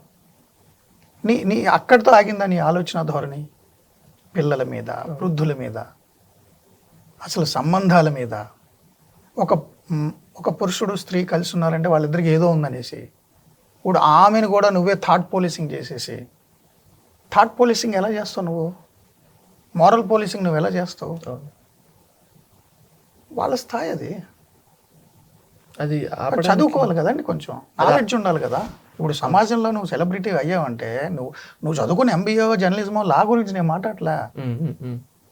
నువ్వు చదువు, సమాజాన్ని చదువు, వ్యక్తుల్ని చదువు, ఎస్ఆర్ శంకరన్ లాంటి ఐఏఎస్ ఆఫీసర్ని చదువు, బాలగోపాల్ లాంటి వ్యక్తులను చదువు, డౌన్ ట్రేడన్ వర్గాల కోసం ఎవరు ఎలా పనిచేశారో చదువు, అంబేద్కర్ని చూడు, అబ్దుల్ కలాం చూడు, వాజ్పేయిని చూడు, నీ సమకాలీన రాజకీయ నాయకులను చూడు, నీ ఆఫీసర్స్ని చూడు. చదవాలి కదా నువ్వు. చలాని చదువు, శ్రీశ్రీని చదువు, కేజీ సత్యమూర్తిని చదువు, పుల్లెల శ్రీరామచంద్రుడు గారిని చదువు. చదవాలి కదా నువ్వు చదివితే ఎవరి భావజాలం ఏంటో తెలుస్తుంది. నువ్వు ఇంకా ఆటవిక కాలంలో నీకు నచ్చినాయి కదా అని చెప్పి అమ్మ, అక్క, ఆలి అంటే ఏంటిది? నువ్వు సెలబ్రిటీవా? నువ్వు నీ ఆలోచన ధోరణి ఎలా ఉంది? కొంచెం అవగాహన ఉండాలి కదండి. ఎవరైనా జర్నలిస్ట్ అయినా లేకపోతే సెలబ్రిటీ అయినా ఎవరైనా కొంచెం అవగాహన ఉంచుకోవాలి సమాజం మీద. సో దీని గురించి సార్ మా ఫ్రెండ్తో మాట్లాడుతుంటే తను ఏమన్నాడు అంటే, ఇదంతా ఎక్కడి నుంచి వస్తుందంటే పొలిటీషియన్స్ ఊరు అంద గవర్నమెంట్ వాళ్ళే మాట్లాడుతున్నాడు, మనం ఎందుకు మాట్లాడకూడదు అన్న ప్రాస్పెక్ట్లో చాలా మంది ఇన్ఫ్లుయెన్స్ అవుతున్నారు అంటున్నారు. ఇన్ఫ్లుయెన్స్ అవుతారు. ఇప్పుడు పొలిటీషియన్స్ కూడా పర్పస్ కోసం చేస్తారు. ఇప్పుడు ఇదివరకు చట్టసభల్లో ఏదైనా ఒక మాట్లాడకూడని పదం మాట్లాడితే అన్పార్లమెంటరీ లాంగ్వేజ్ రికార్డులను తొలగిస్తున్నాం అనేవారు. అంటే మనం చట్టాలు చేసే వ్యక్తులం సమాజం ఎలా ఉండాలి అని డిసైడ్ చేసి చట్టాలు చేసే మనం తప్పు చేస్తే, తప్పు మాట్లాడితే అది సమాజానికి ఏ సంకేతం వెళ్తుంది అనే ఉద్దేశంతో అన్పార్లమెంటరీ లాంగ్వేజ్ వాడకూడదు, రికార్డులను తొలగిస్తారు మాట్లాడిన. ఇప్పుడంతా లైవ్లు వస్తున్నాయి. రికార్డులో రాసి తొలగించడం కాదు, లైవ్లో వెళ్ళిపోతుంది. ఆ లైవ్లో వెళ్ళేటప్పుడు మనోడు మోనార్క్ అవతల వాళ్ళు భలే చేశాడు రా అని ఒక డ్రామా కోసం, ఒక హీరోయిక్ ఇమేజ్ రావడం కోసం నువ్వు ఎదుటి వాళ్ళ భార్యల్ని చట్టసభలో బూతులు తిడుతున్నావు. ఎదుటి వారి పుట్టుకలు నువ్వు నిర్ణయిస్తున్నావు. నువ్వేదో డిఎన్ఏ సర్టిఫికేట్ ఇచ్చినట్టు. దాన్ని చూసి అందరూ మావాడు గొప్ప, అవతలడు వేస్ట్, మావాడు గొప్ప, అవతలడు వేస్ట్ అని. అంటే మనిషి తప్పు చేసాడు అనుకోండి శరత్ గారు, మనిషి ఆటవికంగా ఆలోచించాడు అనుకో, సమాజం అతను సరిదిద్దుతుంది. ఎంటైర్ సమాజం ఆటవికంగా ఆలోచించేలా తయారు చేస్తే ఏమవుతుంది ఆ సమాజం? ఫ్యూచర్లో ఆ సమాజం ఎన్ని సంవత్సరాలు వెనక్కి వెళ్ళిపోద్ది? కరెక్ట్. చదువుకున్న వాళ్ళు కూడా నిన్ను ఫాలో అవుతున్నారు కదా, ఇన్ఫ్లుయెన్స్ గురవుతున్నారు కదా. అలాంటి వాళ్ళని ఇన్ఫ్లుయెన్స్ చేయడానికి నువ్వు ఇలాంటి భాష మాట్లాడి, చట్టసభల్లో మహిళల్ని తిట్టి, వికటాట్టహాసాలు చేసి, దాని ఆధారంగా మగతనాల గురించి మాట్లాడి, ఎవరెవరికి పుట్టారనే స్థాయిలో మాట్లాడుకుంటే రాజకీయ నాయకులు ఖచ్చితంగా నీ కార్యకర్తలు ఫాలో అవుతారు, నీ మూకలు ఫాలో అవుతారు, దాని కౌంటర్గా వీళ్ళు ఫాలో అవుతారు. ఎక్కడికి వెళ్తుంది సమాజం? అదొక చైన్ సర్కిల్ లాగా ఫామ్ అయిపోతుంది ఖచ్చితంగా. సో ఊర్లో ఉన్నప్పుడు ఎవరైనా తప్పు చేస్తే గ్రామ పెద్దలు, పంచాయతీ సర్పంచ్ తిడతారు. స్కూల్లో ఉన్నప్పుడు ఎవరైనా పిల్లాడు తప్పుడు భాష మాట్లాడితే టీచర్ తిడతాడు. అసెంబ్లీలో మంత్రులు, ముఖ్యమంత్రులు, ఎమ్మెల్యేలు, ప్రతిపక్ష నాయకులు బూతులు తిడితే ఎవడేం చేస్తాడు? ఎక్కడికి వెళ్తుంది సమాజం? ఎగ్జాక్ట్లీ. సో సమాజం అనాగరికంగా మారితే చాలా ప్రమాదం. మనిషి అనాగరికంగా మాట్లాడితే కంట్రోల్ చేయడానికి సమాజం ఉంది. సమాజం మొత్తం అనాగరికంగా మారితే ఇలాగే తయారవుతుంది. ఇలాంటప్పుడే జర్నలిస్ట్ అనేవాడు రావాలి. ఇవన్నీ ఆలోచించే జర్నలిస్టు రియాక్ట్ అవ్వాలి. ఇప్పుడు సోషల్ మీడియాలో ఉన్నటువంటి ఇన్ఫ్లుయెన్సర్సు, పెయిడ్ వర్కర్సు, పార్టీలకి లేదా ఆ వర్గాలకి సంబంధించినటువంటి పెయిడ్ జర్నలిస్టులు ఇన్ఫ్లుయెన్స్ చేస్తే ఇక మామూలు వాడు కూడా అలా మారిపోవాలా? మారకూడదు. మొత్తం ఆలోచించి చెప్పాలి. నీ మీద ఏ ముద్ర వేసినా నువ్వు చెప్పాలి. ఓకే. సమాజాన్ని ఎవరో ఒకరు సెట్ చేయాలి కదా. అవును. లేదు సమాజం ఇలా ఉంది కాబట్టి మనం కూడా అలాగే పోదామంటే, కోపర్నికస్ భూమి చుట్టూ సూర్యుడు తిరుగుతుందా అంటే ఊరుకున్నాడా? సూర్యుడు చుట్టూ భూమి తిరుగుతుందని చెప్పాడు సూర్య సిద్ధాంతం. సమాజం నచ్చకపోవచ్చు, చర్చకి వ్యతిరేకం అయి ఉండొచ్చు, శిక్షించవచ్చు, పిచ్చోడు అన్నారు దాన్ని. ఇప్పుడు గెలీలియో ఉన్నాడు, టెలిస్కోప్ ద్వారా కనిపెడతాడు. సమాజం ఒప్పుకోలేదు, చర్చ ఒప్పుకోలేదు. వాళ్ళు చేసేసి క్రైస్ట్నే సమాజం ఒప్పుకోలేదు, సిలువేసింది. సో సొసైటీ ఎలా పడితే అలా వెళ్తుంది కాబట్టి నాయకుడు కూడా అటే వెళ్ళిపోతానంటే ఒకటి. లేదు సొసైటీ దానికి సంబంధం లేదు, ఎన్నుకున్న వాళ్ళతో నాకు సంబంధం లేదు, నేను మూర్ఖంగా వెళ్ళిపోతా అంటే వేరు. బ్యాలెన్స్ ఉండాలి. ఓకే. ఏది మంచి ఏది చెడు, సమాజం యొక్క విశాల ప్రయోజనాల రీత్యా నీకున్న ఆలోచన ధోరణితో అవగాహనతో నువ్వు నడవాలి. బూతులు ఏంటండి, అసెంబ్లీలో బూతులు ఏంటి, పార్లమెంట్లో బూతులు ఏంటి, మహిళల్ని తిట్టుకోవడాలు ఏంటి, సవాళ్ళు ఏంటి, ఛాలెంజ్లు ఏంటి, పార్లమెంటు సభ్యులు ఎన్ని క్రిమినల్ కేసులు ఉన్నాయి, ఎగ్జాక్ట్లీ. ఎవరెవరు న్యూడ్ వీడియోలు. నేను నిన్ను ఎన్నుకుంటున్నానా? నాకు ఇంకో ఆప్షన్ ఉందా అంటే అతను కూడా అలాంటివాడేనా? సో వీళ్ళని ఇన్ఫ్లుయెన్స్ చేయడం కోసం మీరు కులాలు తీస్తారు, మతాలు తీస్తారు, వర్గాలు తీస్తారు, అవతల వాళ్ళ మీద ఆరోపణలు చేస్తారు, బూతులు తిట్టిస్తారు. మోకరే అయిపోట్లా. మరి ఇప్పుడు జర్నలిస్ట్ అసలు యాంగిల్ చెప్పొద్దా? అవును, చెప్పాలి. అండ్ దెన్ డైవర్షన్ పాలిటిక్స్ అనేది ఒకటి ఉంది సార్, వేర్ మెయిన్ ప్రాబ్లం ఒకటి ఉంటుంది స్టార్ట్ అయినప్పుడు, అది over period of time divert అయిపోతుంది. Yeah. దానికోసం కులాలు మతాలు మీరు చెప్పినట్టు తీసుకొస్తారు. ఖచ్చితంగా. సో దాన్ని స్టాప్ చేసి ప్రాబ్లం ఇది అని చెప్పడానికి మీడియా ఎంతవరకు హెల్ప్ అవుతుంది అంటారు? ఖచ్చితంగా వెళ్ళిపోతుందండి. ఇప్పుడు ఏ జర్నలిస్ట్ అయినా తనకున్న క్రెడిబిలిటీని బట్టి ఇతను నిజం చెప్తాడు అనే ఒక బ్రాండ్ ఉంటుంది చూడండి, అది చాలా వాల్యూ. మనం ఎన్ని విమర్శలకైనా గురి కావచ్చు, ఎన్ని కేసులైనా ఎదుర్కోవచ్చు, బట్ మనం చెప్పేది మనం చెప్తే వినేవాళ్ళు, వాళ్ళకి ఒక అవగాహన ఉంటుంది. ఖచ్చితంగా మనం చెప్పాలి. చెప్పకపోతే చాలా ప్రమాదం.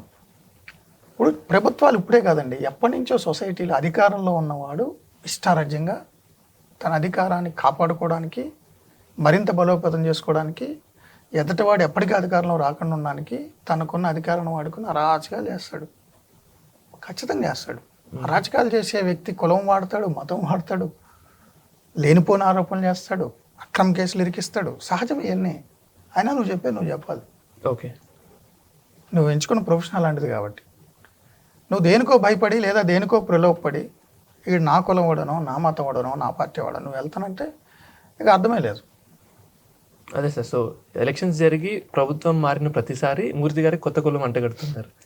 దాని గురించి ఏమంటారు? అదే నేను చెప్తున్నా. ఇప్పుడు ఎలా ఉంటుందంటే, నేను వ్యక్తిగతంగా కులాన్ని ఆలోచించను, ఓకే, కానీ నాకు ప్రతిరోజు చాలామంది చాలా కులాలు అంటగడతారు.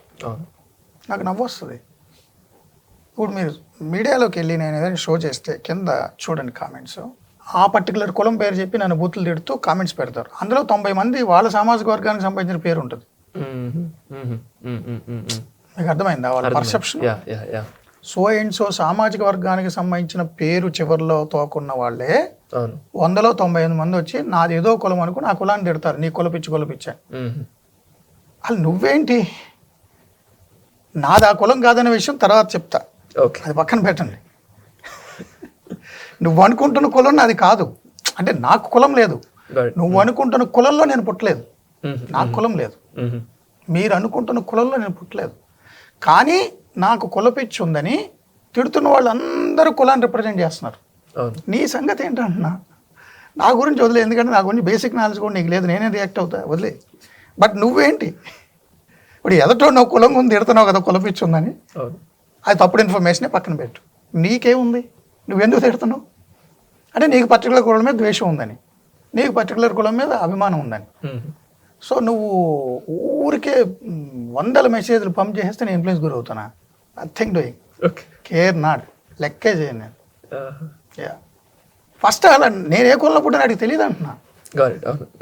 ఇంకెందుకు రియాక్ట్ అవ్వాలి? వాడికి వాస్తవం తెలియని ఎందుకు రియాక్ట్ అవ్వాలి?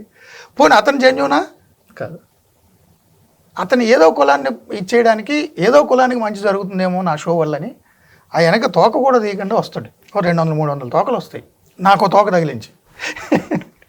వాళ్ళ గురించి ఏం మాట్లాడతాం సార్? కమెంట్స్ మిమ్మల్ని ఏమి ఇన్ఫ్లుయెన్స్ చేయాలి? అస్సలు నేను కామెంట్స్ని పట్టించుకోను.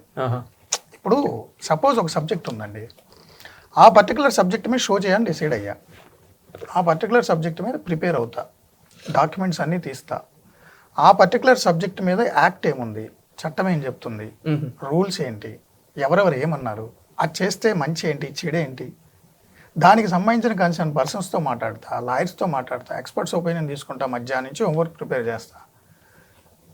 దీనివల్ల సొసైటీకి ఏంటి, లార్జర్ ఇంట్రెస్ట్లో సొసైటీకి ఏంటి అనే కాజ్తో నేను షో చేస్తా. That is my take. Okay, అయిపోయింది. దాని మీద ఎవరో కామెంట్ చేస్తే నాకేం సంబంధం? ఓకే, అది వాడి టేక్. ఓకే. చేసుకోమను. సో బేసిక్గా మీరు 4 to 5 hours ప్రిపేర్ అవుతారు సార్ డిబేట్ Yeah. ముందు. సో డిబేట్ అయిన తర్వాత ఓకే ఇవాళ నేను బాగా చేశాను, లేదు ఈ పాయింట్కి కొంచెం మాట్లాడితే బెటర్ ఉంటుంది, అనాలిసిస్ కూడా ఉంటుందా మీకు? అంటే నేను ఇప్పటివరకు ఎప్పుడు కూడా అంత అటెన్షన్తో నేను ఏది స్ట్రెస్ చేయదలుచుకున్నాను, ఓకే. ఏ పర్టికులర్ పాయింట్ పబ్లిక్లోకి వెళ్ళాలి, ఎక్కడ మిస్ఇన్ఫర్మేషన్ ఉంది, అది కాదు ఇది ఫ్యాక్ట్ అని ఏ పర్టికులర్ పాయింట్లో చెప్పాలి అని ప్రిపేర్ అవుతాను కాబట్టి నేను పర్ఫెక్ట్గా ప్రజెంట్ చేస్తాను. ఓకే. నేను ఏది అయ్యో ఇది మర్చిపోయినాయి, అయ్యో ఇది కాదే అనేది లేదు. ఓకే. అంటే నేను డిస్ట్రాక్షన్ ఉండదు నాకు, గాట్ ఇట్. నేను పిన్ పాయింట్గానే చెప్తా. అదే సార్, దానిపైన ఇంకొక ఫాలోఅప్ క్వశ్చన్ ఉంది. మీరు మాట్లాడుతున్నప్పుడు గెస్ట్ ఏ క్వశ్చన్తో వస్తాడో తెలియదు, వచ్చినప్పుడు మీరు స్టాట్స్ నుండి నెంబర్స్ నుండి రైట్ ఫ్రమ్ సీఎం పేరు ఇది, ఈ పీరియడ్ నుంచి ఈ పీరియడ్ వరకు ఈ స్టేట్లో ఉన్నాడు, ఆయనకు వచ్చిన ప్రాబ్లమ్స్ ఇవి, వాళ్ళ కింద ఇంతమంది ఉన్నారు, ఇవన్నీ ఆన్ పాయింట్ చెప్పగలుగుతారు. ఎలా సార్ అంత ఇన్ఫర్మేషన్ ఎలా గుర్తుంది? అంటే నేను పర్టికులర్ సబ్జెక్ట్ మీద ప్రిపేర్ అయ్యానంటే ఆ పర్టికులర్ సబ్జెక్ట్ మీద ప్రిపేర్ అయింది 6 months తర్వాత మళ్ళీ డిబేట్ చేయాల్సి వస్తే ఈ నాలెడ్జ్ ఈ మెమరీ నా బ్రెయిన్లో ఉంటుంది. ఓకే. నేను ఏ రోజుకి ఆ రోజు ప్రిపేర్ అయ్యి ఆ షో అయిపోయిందని మేకప్ తీసి కోడ్ తీసినట్టు నా బ్రెయిన్లో ఇన్ఫర్మేషన్ కూడా తీను. ఓకే. నేను జిమ్ చేసేటప్పుడైనా, స్విమ్ చేసేటప్పుడైనా, డ్రైవ్ చేసేటప్పుడైనా రికలెక్ట్ చేసుకుంటుంటా ఏ టాపిక్ ఏంటి, ఏ టాపిక్ ఏంటి. సో అందుకని నాకు మెమరీ ఎక్కువ. అదే నాకు విజువల్ మెమరీ ఎక్కువ, ఆడియో మెమరీ ఎక్కువ, మెమరీ చాలా ఎక్కువ నాకు. రైట్ ఫ్రమ్ చైల్డ్హుడ్ ఉందా లేకపోతే డిబేట్స్ రైట్ ఫ్రమ్ చైల్డ్హుడ్ కూడా. నేను చదువుకునే రోజుల్లో కూడా ఎవరన్నా కంబైన్ స్టడీ చేద్దామంటే ఫ్రెండ్స్ ఒక 4-5 కలిపి టీలు అయి తాగేసి ఫ్లాస్క్లో పెట్టుకుని 4 1 by 1 చదువుతారు కదా, 3 చదివేసరికి నేను ఇంక చదవక్కర్లేదు, వాళ్ళు చదివింది నేను ఏం గుర్తుపెట్టేసుకుంటా. ఓకే. ముందు నుంచి నాకు కొంచెం మెమరీ ఎక్కువ బుక్స్ చదవడము, వినడము అది ఎక్కువ. ప్లస్ ఇంకొకటి ఏంటంటే నాకు సబ్జెక్ట్ మీద ఇంట్రెస్ట్. సబ్జెక్ట్ మీద ఇంట్రెస్ట్ ఉన్నప్పుడు మనం మిస్ అవ్వం. సపోజ్ ఈరోజు ఈ సబ్జెక్ట్ అనుకోండి ప్రిపేర్ అవుతాం, ఈ ప్రిపేర్ అయినప్పుడు గెస్ట్లు ఏ ఏరియాలు టచ్ చేస్తారు, ఓకే, ఇంతకుముందు సో అండ్ సో గెస్ట్ ఈ పాయింట్ మీద ఇలా మాట్లాడాడు అనేది నాకు ఐడియా ఉంటుంది కదా. సో నేను క్వశ్చన్ చేస్తే అతను ఎలా రియాక్ట్ అవుతాడో కూడా నేను గెస్ట్ చేయగలను. Got it. అప్పుడు మరి ఆయన ఏం చేశాడని అడుగుతారు, ఆయన ఏం చేసి కూడా నేను చెప్తా. నాకు మెమరీ ఎక్కువ. నాకు ఏ రోజైనా సరే స్పాంటేనియస్గా అనుకోకుండా ఏ ప్రశ్న అయినా వచ్చినా నేను ఆన్సర్ చేసేలా ఉంటాను. అదే. అండ్ బుక్స్ గురించి మాట్లాడదు సార్. సో మీ ఫేవరెట్ బుక్ ఏది సార్? అంటే చాలా బుక్స్ ఉన్నాయి జానర్ని బట్టి.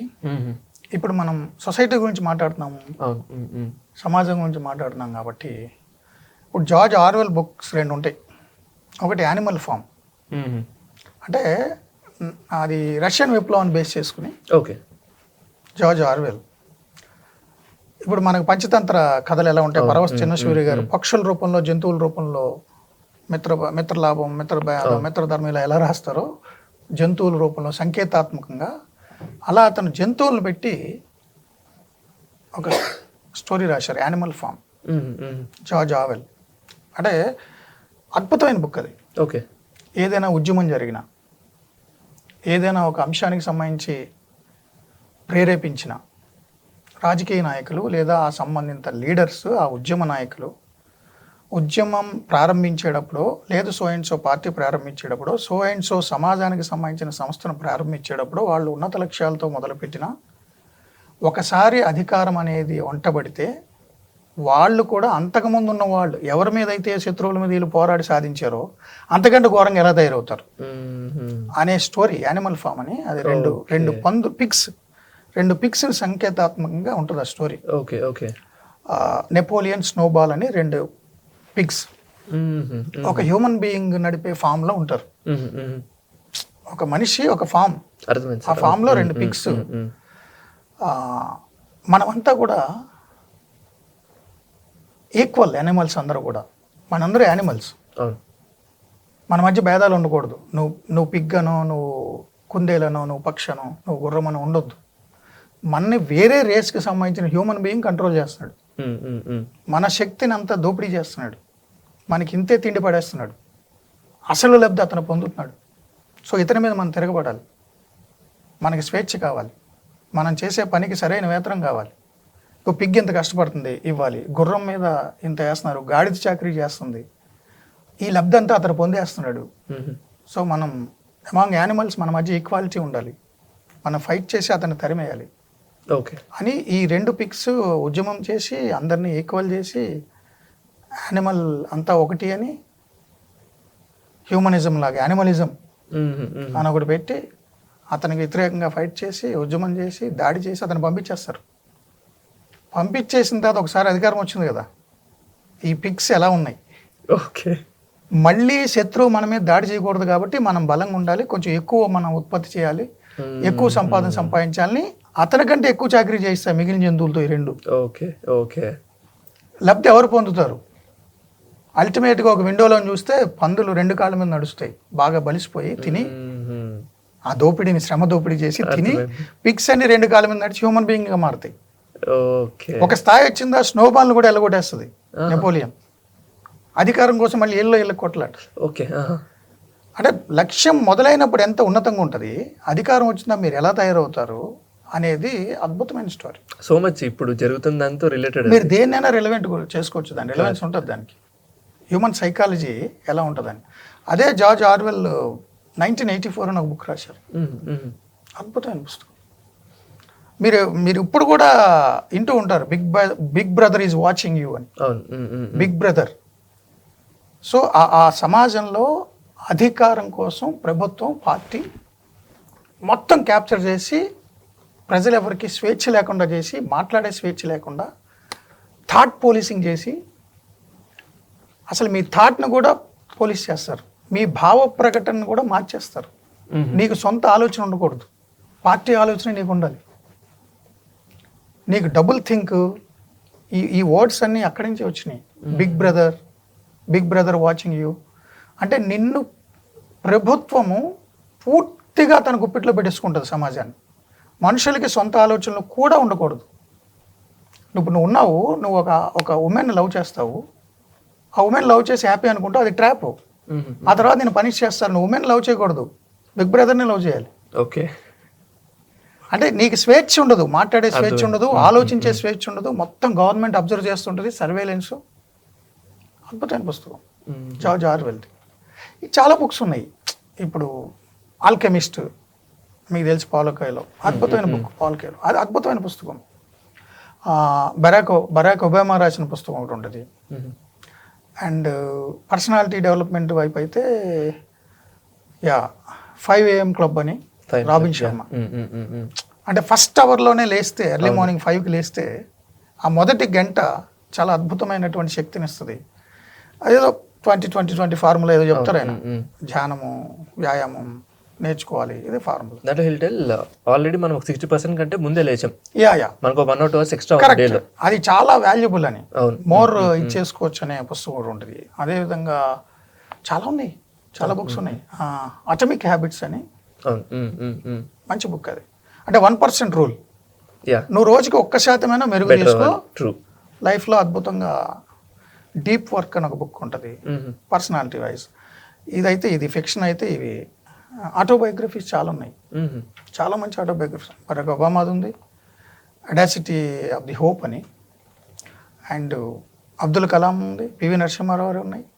చాలా మంచి బుక్స్ ఉన్నాయి. మీకు ఎప్పుడైనా రాయాలనిపించింది సార్ మీ ఆటోబయోగ్రఫీ? లేదా నాకు ఆటోబయోగ్రఫీ రాయాలి అంటే ఏ రోజుకి ఆ రోజు నా జీవితం బయటకు వచ్చేస్తుంది కదా, కొత్తగా రాయడానికి ఉంది. ఇప్పుడు అంతా డిజిటలైజ్ అయిపోయిన తర్వాత నేను మొదటి షో నుంచి ఇప్పటి వరకు నా షో అంతా లైబ్రరీ ఆర్కైవ్స్లో ఉంది, యూట్యూబ్లో ఉంది, డిజిటల్లో ఉంది. నా మీద విమర్శలు ఉన్నాయి, దానికి కౌంటర్లు ఉన్నాయి, అన్నీ ఉన్నాయి. ఈ కొత్తగా చెప్పాలని నాకేం అనిపించలేదు. చాలా బుక్స్ ఇంగ్లీషు, తెలుగులో కూడా మంచి బుక్స్ ఉన్నాయండి. చాలామంది మీరు నిజంగా చదువుకోవాలి. చదివితేనే నీ దృక్కోణం ఏంటో తెలుస్తుంది, నీ ప్రొఫెషన్కి అర్థం ఏంటో తెలుస్తుంది. చలవ ఉన్నాడు, శ్రీశ్రీ ఉన్నారు, చదవాలి కదా. బోలెడు బుక్స్ ఉన్నాయి. పానుగంటి లక్ష్మీ నరసింహారావు ఉన్నారు, మునుమాణిక్య నరసింహారావు ఉన్నారు, చాషో ఉన్నారు, రాజశాస్త్రి గారు ఉన్నారు, గురజాడ అప్పారావు ఉన్నారు, అద్దేపల్లి రామ్మోహన్ రావు ఉన్నారు. బోల్డ్ ఉన్నాయి కదండి. దాశరథి రంగాచారి ఉన్నారు, గోరె టెంకన్ ఉన్నారు. చదవాలి కదా నువ్వు. సమాజం గద్దర్ గురించి చదవాలి, గోరె టెంకన్ గురించి చదవాలి, అందరి గురించి చదవాలి. నువ్వు అంతా డిజిటల్ అయిపోయి మొత్తం సోషల్ మీడియా స్క్రోలింగ్లో ఉంది సార్ సగం. అదే కదా ప్రాబ్లం. ఇప్పుడు మీకు డీప్ అనాలిసిస్ లేదు, సొసైటీ మీద అవగాహన లేదు, సొసైటీ కష్టాలేంటో తెలీదు, ఏ వర్గం ఏంటో తెలీదు, నిచ్చెన మెట్ల సమాజంలో ఎవరు ఎలా ఉన్నారో తెలీదు, దోపిడీ అంటే ఏంటో తెలీదు. అలాంటప్పుడు నీకు ఆ అవగాహన లేకుండా అసలు నీకు లిటరసీ ఉంది, చదువుకున్నావు, ఎంబీఏలో ఏదో చదివేశావు, సాఫ్ట్వేర్ ఇంజనీర్ చేసావు, కానీ నీకు మీడియా లిటరసీ లేదు, డిజిటల్ లిటరసీ లేదు, అసలు సమాజం పట్ల అవగాహన లేదు. ఇది చాలా ప్రమాదం. చదవాలి, చాలా బుక్స్ చదవాలి, బుక్స్ చదవాలి. ఇప్పుడు పొలిటికల్ పార్టీస్ అడ్వర్టైజింగ్ పైన టూ మచ్ స్పెండ్ చేస్తున్నారు. ఎందుకంటారు సార్ అది? అంటే మార్కెటింగే కదా, ప్రజల్ని అట్రాక్ట్ చేయాలి. ప్రజలు అని వాళ్ళు అనుకోరండి, మీరు నేను ప్రజలు అనుకుంటున్నాం, వాళ్ళు ఓటర్లు అనుకుంటారు. వాళ్ళ దృష్టిలో ప్రజలు కాదు, వాళ్ళు ఓటర్స్. ఓటర్స్ని అట్రాక్ట్ చేయడానికి ఏదైనా చేయాలి. ఎవరిని ఎలా అట్రాక్ట్ చేయాలి, వాళ్ళ బలహీనతలు ఏంటి, వాళ్ళ బలహీనతల ఆధారంగా వెళ్ళిపోతుంటుంది. ఒకరి కులం మీద అభిమానం ఉండొచ్చు, ఒకరికి మతం మీద అభిమానం ఉండొచ్చు, ఒకరికి ప్రాంతం మీద అభిమానం ఉండొచ్చు, ఒకరికి నాయకుడి మీద అభిమానం ఉండొచ్చు, ఒకరికి పర్టికులర్ సినిమా హీరో మీద అభిమానం ఉండొచ్చు. సో అతని యొక్క డిజిటల్ ఫుట్ ప్రింట్, అతను యూట్యూబ్లో ఏం చూస్తున్నాడు, ఫేస్బుక్లో ఏం చూస్తున్నాడు, వాట్సాప్లో ఏం చూస్తున్నాడు చూసి ఆ అల్గారిథమ్స్ బేస్ చేసుకుని వాటిని పంప్ చేయాలి, అట్రాక్ట్ చేయాలి. తను అభిమానించే నాయకుడు మెసేజ్ ఎలా క్రియేట్ చేయాలి. దీనికోసం అడ్వర్టైజ్మెంట్స్, ఫుల్ మార్కెటింగ్. నీ బ్రెయిన్ వాళ్ళు తీసేసుకుంటారు. అది వేస్ట్ ఆఫ్ మనీ అంటారా? వేస్ట్ ఆఫ్ మనీ అంటే మన కోణంలో చూస్తే అమ్మో 500 కోట్లు 600 కోట్లు ఖర్చు పెట్టారు యాడ్స్కి అనుకుంటాం. వాళ్ళు ఏంటంటే గవర్నమెంట్లోకి వచ్చిన తర్వాత 1000 కోట్లు తినేస్తారు. 500 కోట్లు పెట్టుబడి అని లెక్క. ఓకే, వాళ్ళకి అది ఇన్వెస్ట్మెంట్ కదండి. వాళ్ళకి ఇన్వెస్ట్మెంట్, వాడు పర్పస్ తోటే చేస్తున్నాడు, అమాయకంగా ఏం చేయడు. అంటే దాంట్లో every rupee spend is tax కదా సార్? అది ట్యాక్సే ఖచ్చితంగా. డౌట్ ఎందుకు? ఇప్పుడు ఎక్కువ మంది సార్, ఇప్పుడు దామోదర సంజయ్ గారు అంటూ లేరు, పుచ్చలపల్లి సుందరయ్య గారు అంటూ లేరు. పుచ్చలపల్లి సుందరయ్య గారు అయితే తన ఆస్తి మొత్తాన్ని పార్టీకి, సమాజానికి ఇచ్చాడు, సైకిల్ మీద పార్లమెంట్కి వెళ్ళారు. ఇప్పుడు అలా ఎవరన్నా ఉన్నారా అంటే అమాయకుడి కింద లెక్క. అసలు పార్లమెంట్ ఎన్నికల్లో పోటీ చేసే అంత సీనే ఉండదు. Okay okay okay. సో ఇప్పుడు ఒకసారి పవర్లోకి వస్తే ఎంత డబ్బు సంపాదించవచ్చు, చిన్న కార్పొరేటర్ నుంచి ఆలోచన, ఒక ఫైల్ క్లియర్ చేయించుకుంటే ఎప్పటి నుంచో డిస్ప్యూట్లో ఉన్న ల్యాండ్, లేదా ఒక మైన్ తీసుకుంటే ఇంత డబ్బు వచ్చేస్తుంది, పెడదాం 10 కోట్లు. బిజినెస్ యాంగిల్లో ఆలోచిస్తున్నారు కదా వాళ్ళు. ఓకే. అండ్ ఇప్పుడు యూట్యూబ్లో టూ మెనీ న్యూస్ ఛానల్స్ ఉన్నాయి సార్, వేర్ మెయిన్ స్ట్రీమ్లో ఒక 10 ఉంటే యూట్యూబ్లో ఆల్మోస్ట్ ఈక్వల్గా 1000 ఉంటున్నాయి. సో కరెక్ట్ ఇన్ఫర్మేషన్ పాస్ అవుతుంది అంటారు అందరికి? ఉండదు. మీకు కరెక్ట్ ఇన్ఫర్మేషన్ అని ఏమి ఉండదు. అతని దృక్కోణంలో, అతని పర్సెప్షన్లో, అతని పాలసీ ఏంటో, అతని రాజకీయ భావజాలం ఏంటో దానికి అనుగుణంగా వెళ్తాయి వీడియోలు. ఎందుకంటే తన వ్యూవర్షిప్, తన బేస్ పెంచుకోవడానికి, తన ఫాలోవర్స్ని పెంచుకోవడానికి సో అండ్ సో వర్గం లేదా సో అండ్ సో పార్టీ వాళ్ళకి సంబంధించి పాజిటివ్గా వార్త ఇస్తే నా వ్యూవర్షిప్ పెరుగుద్ది అనే కోణంలో పెంచుకున్నారంటే కరెక్ట్ ఇన్ఫర్మేషన్ ఎందుకు ఉంటుంది? ఉండదు.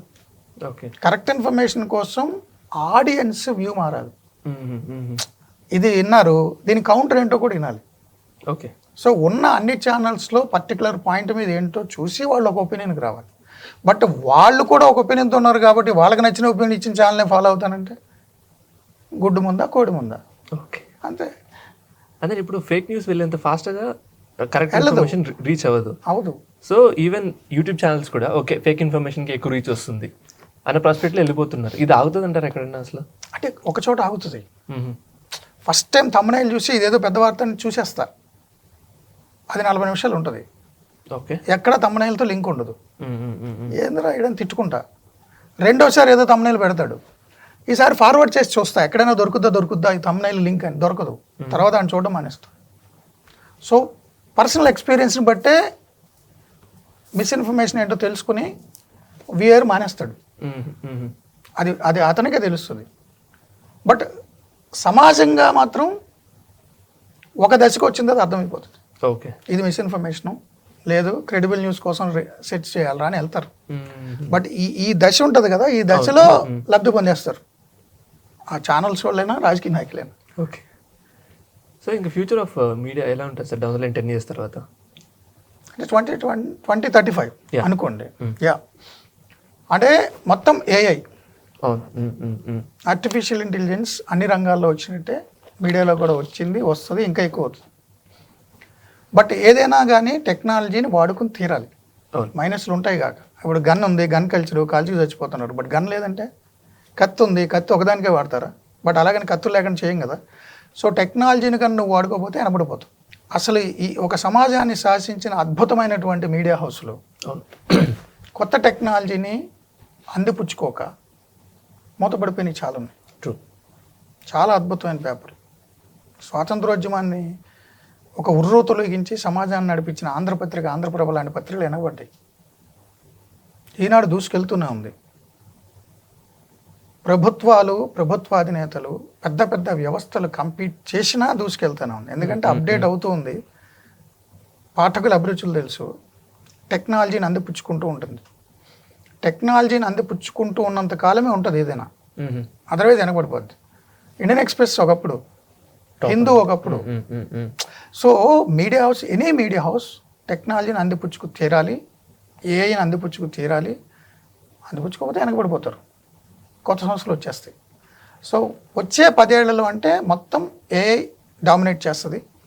ఇప్పుడు ఏదైతే మీరు డీప్ ఫేక్ ఇవన్నీ ఇబ్బంది పెడుతున్నాయి, ఏది ఫ్యాక్టో తెలియదు అంటున్నారు కదా, ఫ్యూచర్లో real time fact checking AI tools వచ్చేస్తాయి. అప్పుడు కూడా ఏది క్రెడిబుల్ ఉన్న న్యూస్ ఏది కాదనేది వ్యూయర్ తెలుసుకుంటాడు. అండ్ ఏఆర్, విఆర్ వచ్చేస్తాయి. ఆగ్మెంటెడ్ రియాలిటీ, వర్చువల్ రియాలిటీ, మీరు యుద్ధ దృశ్యాలైనా, ఎలక్షన్ కవరేజ్లైనా మీరు ఫీల్ అయ్యి చూడొచ్చు న్యూస్లో. న్యూస్ రూమ్స్ మారిపోతాయి. ఖచ్చితంగా ఇది మంచిదే, టెక్నాలజీని వాడుకు తీరాలి. బట్ మీడియా అనేది శాశ్వతమే ఎప్పటికీ, అందరూ డౌట్ లేదు. ఇప్పుడు ఇన్ఫ్లుయెన్సర్స్ సొంతంగా ఒక సినిమా ఉంది, సినిమాలో హీరో హీరోయిన్లు డ్యాన్స్ చేశారు, ఆ థియేటర్కి వచ్చి చూసిన ప్రేక్షకులు అద్భుతం ఆనందపడతారు, లేదా ఓటీటీలో చూసి ఆనందపడతారు. బట్ ఇప్పుడు ఇన్స్టాల్ వచ్చిన తర్వాత ఇళ్లల్లో ఉన్న వాళ్ళు కూడా, మామూలు పని చేసే వాళ్ళు కూడా, పిల్లలు కూడా ఆ డ్యాన్స్ని ఇమిటేట్ చేసి వాళ్ళ రీల్స్ వాళ్ళు చేస్తున్నారు. బోల్డ్ అంత టాలెంట్ ఉంది. సో ఈ టాలెంట్ ఉంది కాబట్టి రామ్ చరణ్లు, ప్రభాస్లు, జూనియర్ ఎన్టీఆర్లు ఉండరా? సినిమా ఉండదా? ఉంటుంది. బట్ దాన్ని ఇమిటేట్ చేసి మీరు ఫాలో అవుతారు. అలాగే ట్విట్టర్లు, ఎక్స్, ఎన్ని ప్లాట్ఫామ్స్ వచ్చినా, ఎంత పర్సనలైజ్డ్ న్యూస్ వచ్చినా మెయిన్ స్ట్రీమ్ మీడియా అనేది ఉంటుంది. దాని రూపం మారచ్చు, టెక్నాలజికల్గా రూపం మారచ్చు, కానీ మెయిన్ స్ట్రీమ్ మీడియా ప్రజలు చూస్తారు ఎప్పటికీ. దాని విశ్వసనీయత ఆధారంగా బ్రాండ్ పరంగా ఉంటుంది. ఇప్పుడు రవీష్ లాంటి వాళ్ళు, కరణ్ థాపర్ లాంటి వాళ్ళు ఒకప్పుడు కార్పొరేట్ ఛానల్స్లో ఉండేవారు. ఇప్పుడు సొంతంగా వాళ్ళ ఛానల్స్ వాళ్ళు నడుపుకుంటున్నారు, యూట్యూబ్ కానీ డిజిటల్ కానీ. బట్ కరణ్ థాపర్ ఇమేజ్ కరణ్ థాపర్కి ఉంటుంది, రవీష్ ఇమేజ్ రవీష్కి ఉంటుంది. కార్పొరేట్ నియంత్రణ ఉండకపోవచ్చు, వ్యక్తిగతంగా వాళ్ళ కోసం చూసేవాళ్ళు చాలామంది ఉంటారు. సో శాటిలైట్ ఛానల్ డిజిటల్గా వచ్చి ఉండొచ్చు, బట్ అది కూడా మీడియాయే కదా. మీడియా రూపాంతరం చెందుతుంది, ఏఐ టెక్నాలజీ మారుతుంది. 2035లో కూడా మీడియా ఇన్ఫ్లుయెన్స్ చాలా ఉంటుంది. క్రెడిబిలిటీ ఉన్నవాళ్ళు, సామర్థ్యం ఉన్నవాళ్ళు, అడాప్టబిలిటీ ఉన్నవాళ్ళు, ఫ్యూచర్ను కూడా ఫోర్కాస్ట్ చేసే జర్నలిస్టులు ఎప్పటికీ ఉంటారు. బట్ వాళ్ళ లక్ష్యశుద్ధి ఏంటి అనేది చూసుకోవాలి.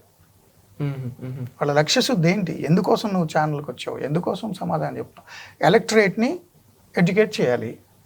నువ్వు ఇచ్చిన సమాచారం ఆధారంగా వాళ్ళు నిర్ణయం తీసుకోవాలి. ఇది అసలు పర్పస్. ఇప్పుడు ప్రభుత్వాలు ఉన్నాయనుకోండి, గ్రామ సర్పంచ్ నుంచి సీఎం వరకు వాళ్ళకి అధికారం ఉంటుంది. అండ్ నాలాంటి వాళ్ళు పన్నులు కట్టిన డబ్బులతో వాళ్ళు ఇన్ఫర్మేషన్ డిపార్ట్మెంట్ ద్వారా యాడ్స్ కూడా ఇచ్చుకుంటారు కోర్టులు. ఇంత మంచి చేస్తే ఇంత అని చెప్పుకుంటారు. మరి నువ్వు చెడు చేస్తే ఎవరు చెప్పాలి? నేనే కదా. ఆ జగన్ కానీ, చంద్రబాబు కానీ, కేసీఆర్ కానీ, రేవంత్ గారు కానీ, ఎవరైనా కానీ, ఏ సీఎం గారులైనా వాళ్ళు చేస్తున్న మంచి చెప్పుకోవడానికి వాళ్ళకు యంత్రాంగం ఉంది. ప్రజలు డబ్బులు కట్టిన, పన్నులతో కట్టిన డబ్బులతో కూడా వాడుకుంటావు. మరి నువ్వు చేసే తప్పును సరిచేయాలంటే నేను ప్రజలకు చెప్పాలి కదా ఇన్ఫర్మేషన్. సో జర్నలిస్ట్ బాధ్యత, అది గుర్తుపెట్టుకోవాలి. అది ఏ ప్రభుత్వమైనా ఉన్నాం. సో ఇప్పుడు మూర్తి గారు ఎప్పుడన్నా ఓన్ ఛానల్ లేదా పొలిటికల్ సైడ్ ఎమ్మెల్యే కనీసం ఈ థాట్స్ ఏమైనా వచ్చే ఎప్పుడన్నా? అసలు చాలామంది అంటారు నాతో, నాకు రాజకీయాల్లోకి వెళ్ళడం ఇష్టం లేదు, వెళ్ళను, ఎప్పటికీ వెళ్ళను. నేను పబ్లిక్ లైఫ్లోనే ఉన్నా, మీడియా పర్సన్గా. ఇప్పుడు లీగల్గా ఉన్నా, లాయర్గా ఉన్నా, నువ్వు జర్నలిస్ట్గా ఉన్నా, పబ్లిక్ లైఫ్లో ఉన్నట్టే. పబ్లిక్ కోసమే నీ వాయిస్. డైరెక్ట్ పాలిటిక్స్లో నేను వెళ్ళను. వెళ్తే ఏదో పార్టీ కింద పనిచేయాలి. ట్రూ. ఏదో ఒక పార్టీ కింద పనిచేశాను అంటే ఆ పార్టీ ప్రయోజనాల కోసమో, ఆ పార్టీ లక్ష్యాల కోసమో, ఆ నాయకుడి ప్రయోజనాల కోసమో వాళ్ళు చేసే తప్పులను కూడా ఒప్పుకోవాలి. నేను జర్నలిస్ట్గా ఉంటే ఇష్యూ బేస్డ్, ఈ ఇష్యూ మీరు ప్రజలకు మంచి చేశారు, సపోర్ట్ చేస్తున్నా. ఈ ఇష్యూలో ప్రజలకు మీరు తప్పు చేస్తున్నారు, వ్యతిరేకిస్తా. ప్రజలకు ఇన్ఫర్మేషన్ ఇస్తా. ఆ స్వేచ్ఛ నేను కోల్పోతా. ప్రెజర్ గ్రూప్గా అంటే మీడియా పర్సన్ గాను ఒక ఎన్జిఓ గాను ఒక లాయర్ గాను ఒక 10 మందిని ఇన్ఫ్లుయెన్స్ చేయగలిగే పొజిషన్లో ఉన్న నువ్వు నేరుగా రాజకీయాల్లోకి వెళ్తే అరవింద్ కేజ్రీవాల్ లాగా అవుతుంది. ఓకే. సో నేను ఎప్పటికీ రాజకీయాల్లోకి వెళ్ళను. నాకు ఎన్ని ఆఫర్స్ వచ్చినా వద్దనే చెప్పాను. ఇప్పుడు మీ లైవ్ ద్వారా కూడా చెప్తున్నా, చాలా క్లారిటీ. నా జీవితంలో రాజకీయాల్లోకి వెళ్ళను, రాజకీయపరమైన పోస్టులు తీసుకోను, నాకు ఆలోచన కూడా లేదు. అండ్ ఎప్పుడన్నా సొంత టీవీ ఛానల్ పెట్టాలి, సొంత టీవీ ఛానల్ పెట్టే డబ్బు నా దగ్గర లేదు శరత్. ఓకే. నిజంగా నాకు డబ్బు లేదు. సో మీ దగ్గర లేకపోవచ్చు, బట్ ఫండ్ చేసే వాళ్ళు రెడీగా ఉంటారు. చాలా ఆఫర్స్ వచ్చాయి కానీ నేను పెట్టినాం. ఎందుకంటే అలా ఫండ్ చేసే వాళ్ళు పెడతారు, ముందు ఫండ్ చేస్తారు, ఆ తర్వాత మళ్ళీ ఎవ్రీ మంత్ బ్లీడింగ్ భరించలేరు కదా కోట్ల రూపాయలు. సో ఆ పెట్టిన పెట్టుబడి ఇన్వెస్ట్మెంట్ వెనక్కి రావాలి. వెనక్కి రావడం కోసం పాలసీస్ వ్యవస్థలు చాలా ఉంటాయి. సో నాకు అయ్యొద్దు. నేను సంస్థ యాజమాన్య పరిధిలో నా వరకు నా వాల్యూస్ మెయింటైన్ చేస్తూ ప్రజలకి ఏం చెప్పగలను అనేది చెప్తా. నాకు సొంత ఛానల్ ఆలోచన లేదు, రాదు, ఉండదు కూడా. ఓకే. అండ్ ఇప్పటి వరకు మీరు 5 మీడియా హౌసెస్లో వర్క్ చేశారు కదా sir, pick the best one అంటే ఏది చెప్తారు? అంటే నాకు జర్నలిజం పుట్టుక ఈటీవీ ఈనాడు నా పునాది వేసింది, పుట్టుక ఇచ్చింది. తరువాత ఛానల్ నేను దాన్ని క్రియేట్ చేశా నా ఆలోచన ద్వారా.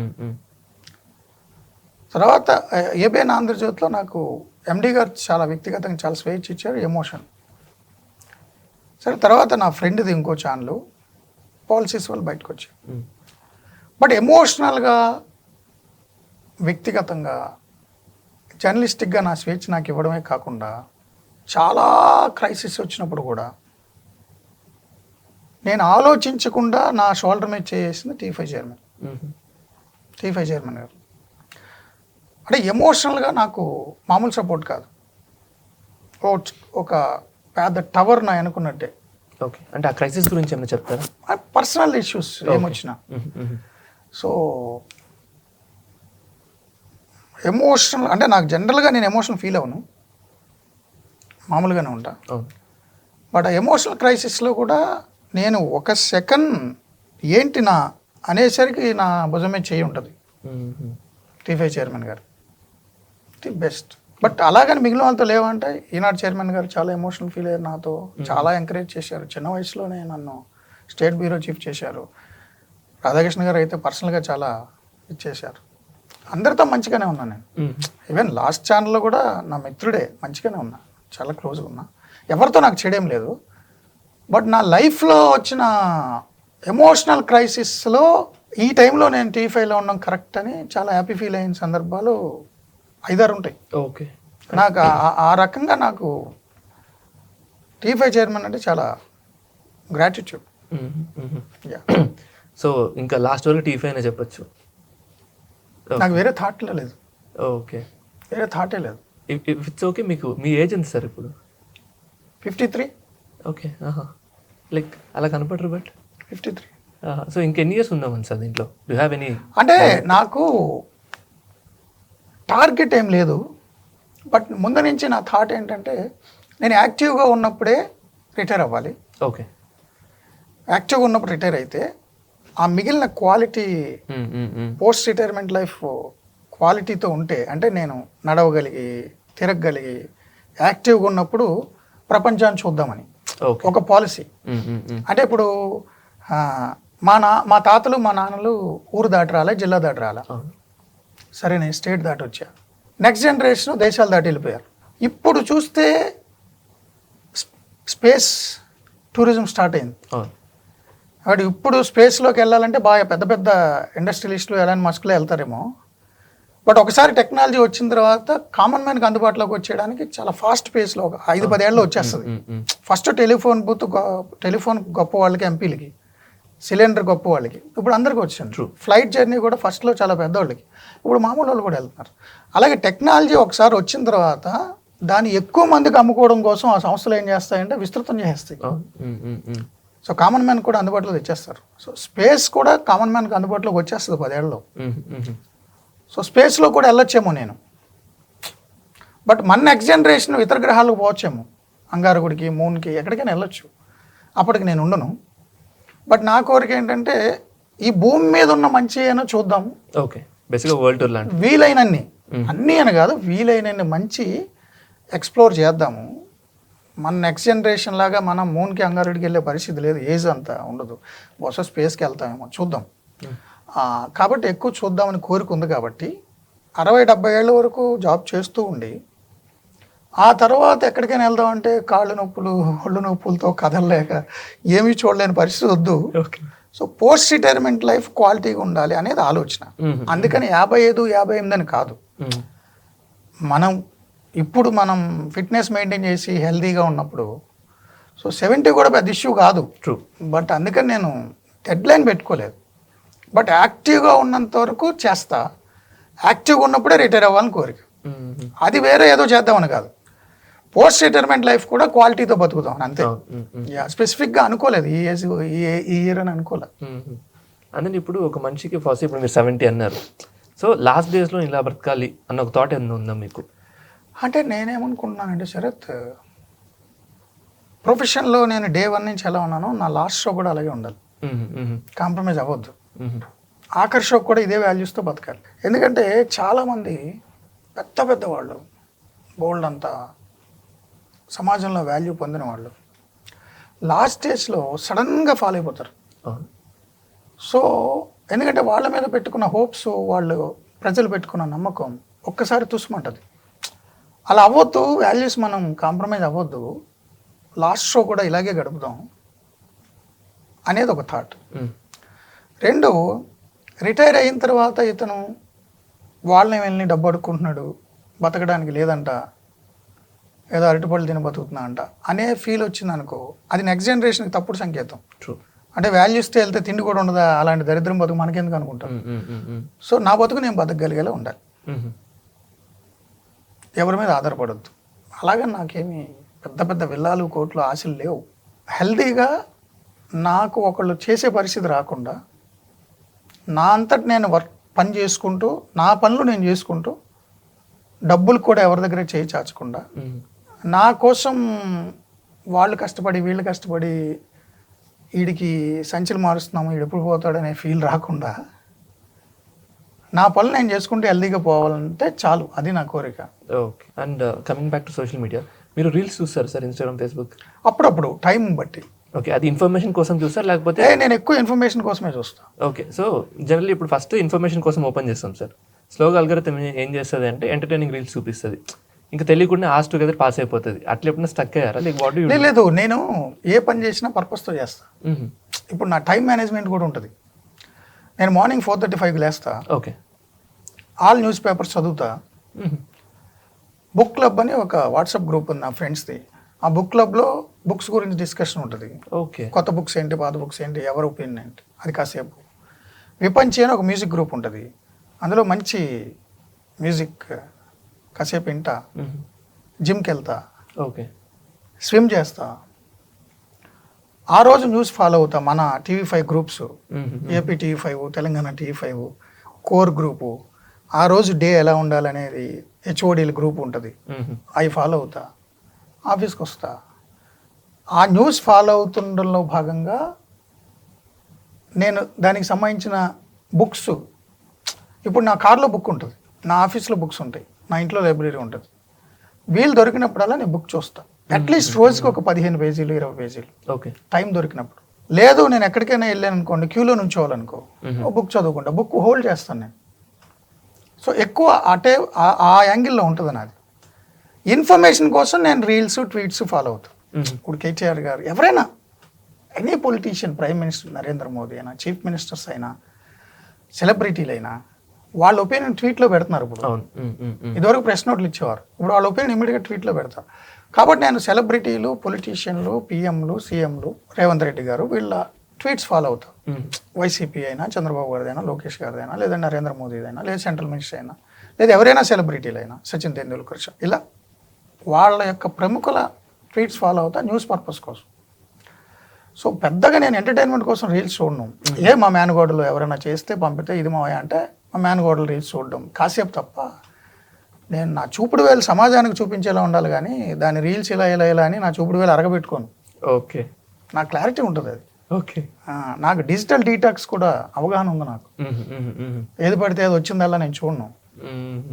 అంటే how do you stop sir? ఎందుకంటే ఇప్పుడు చాలా మందికి అది మీరు చెప్పినట్లు టూ మచ్ అలవాటు అయింది. నా టైం చాలా వాల్యూ అయిందండి. ఓకే. ఎందుకంటే నేను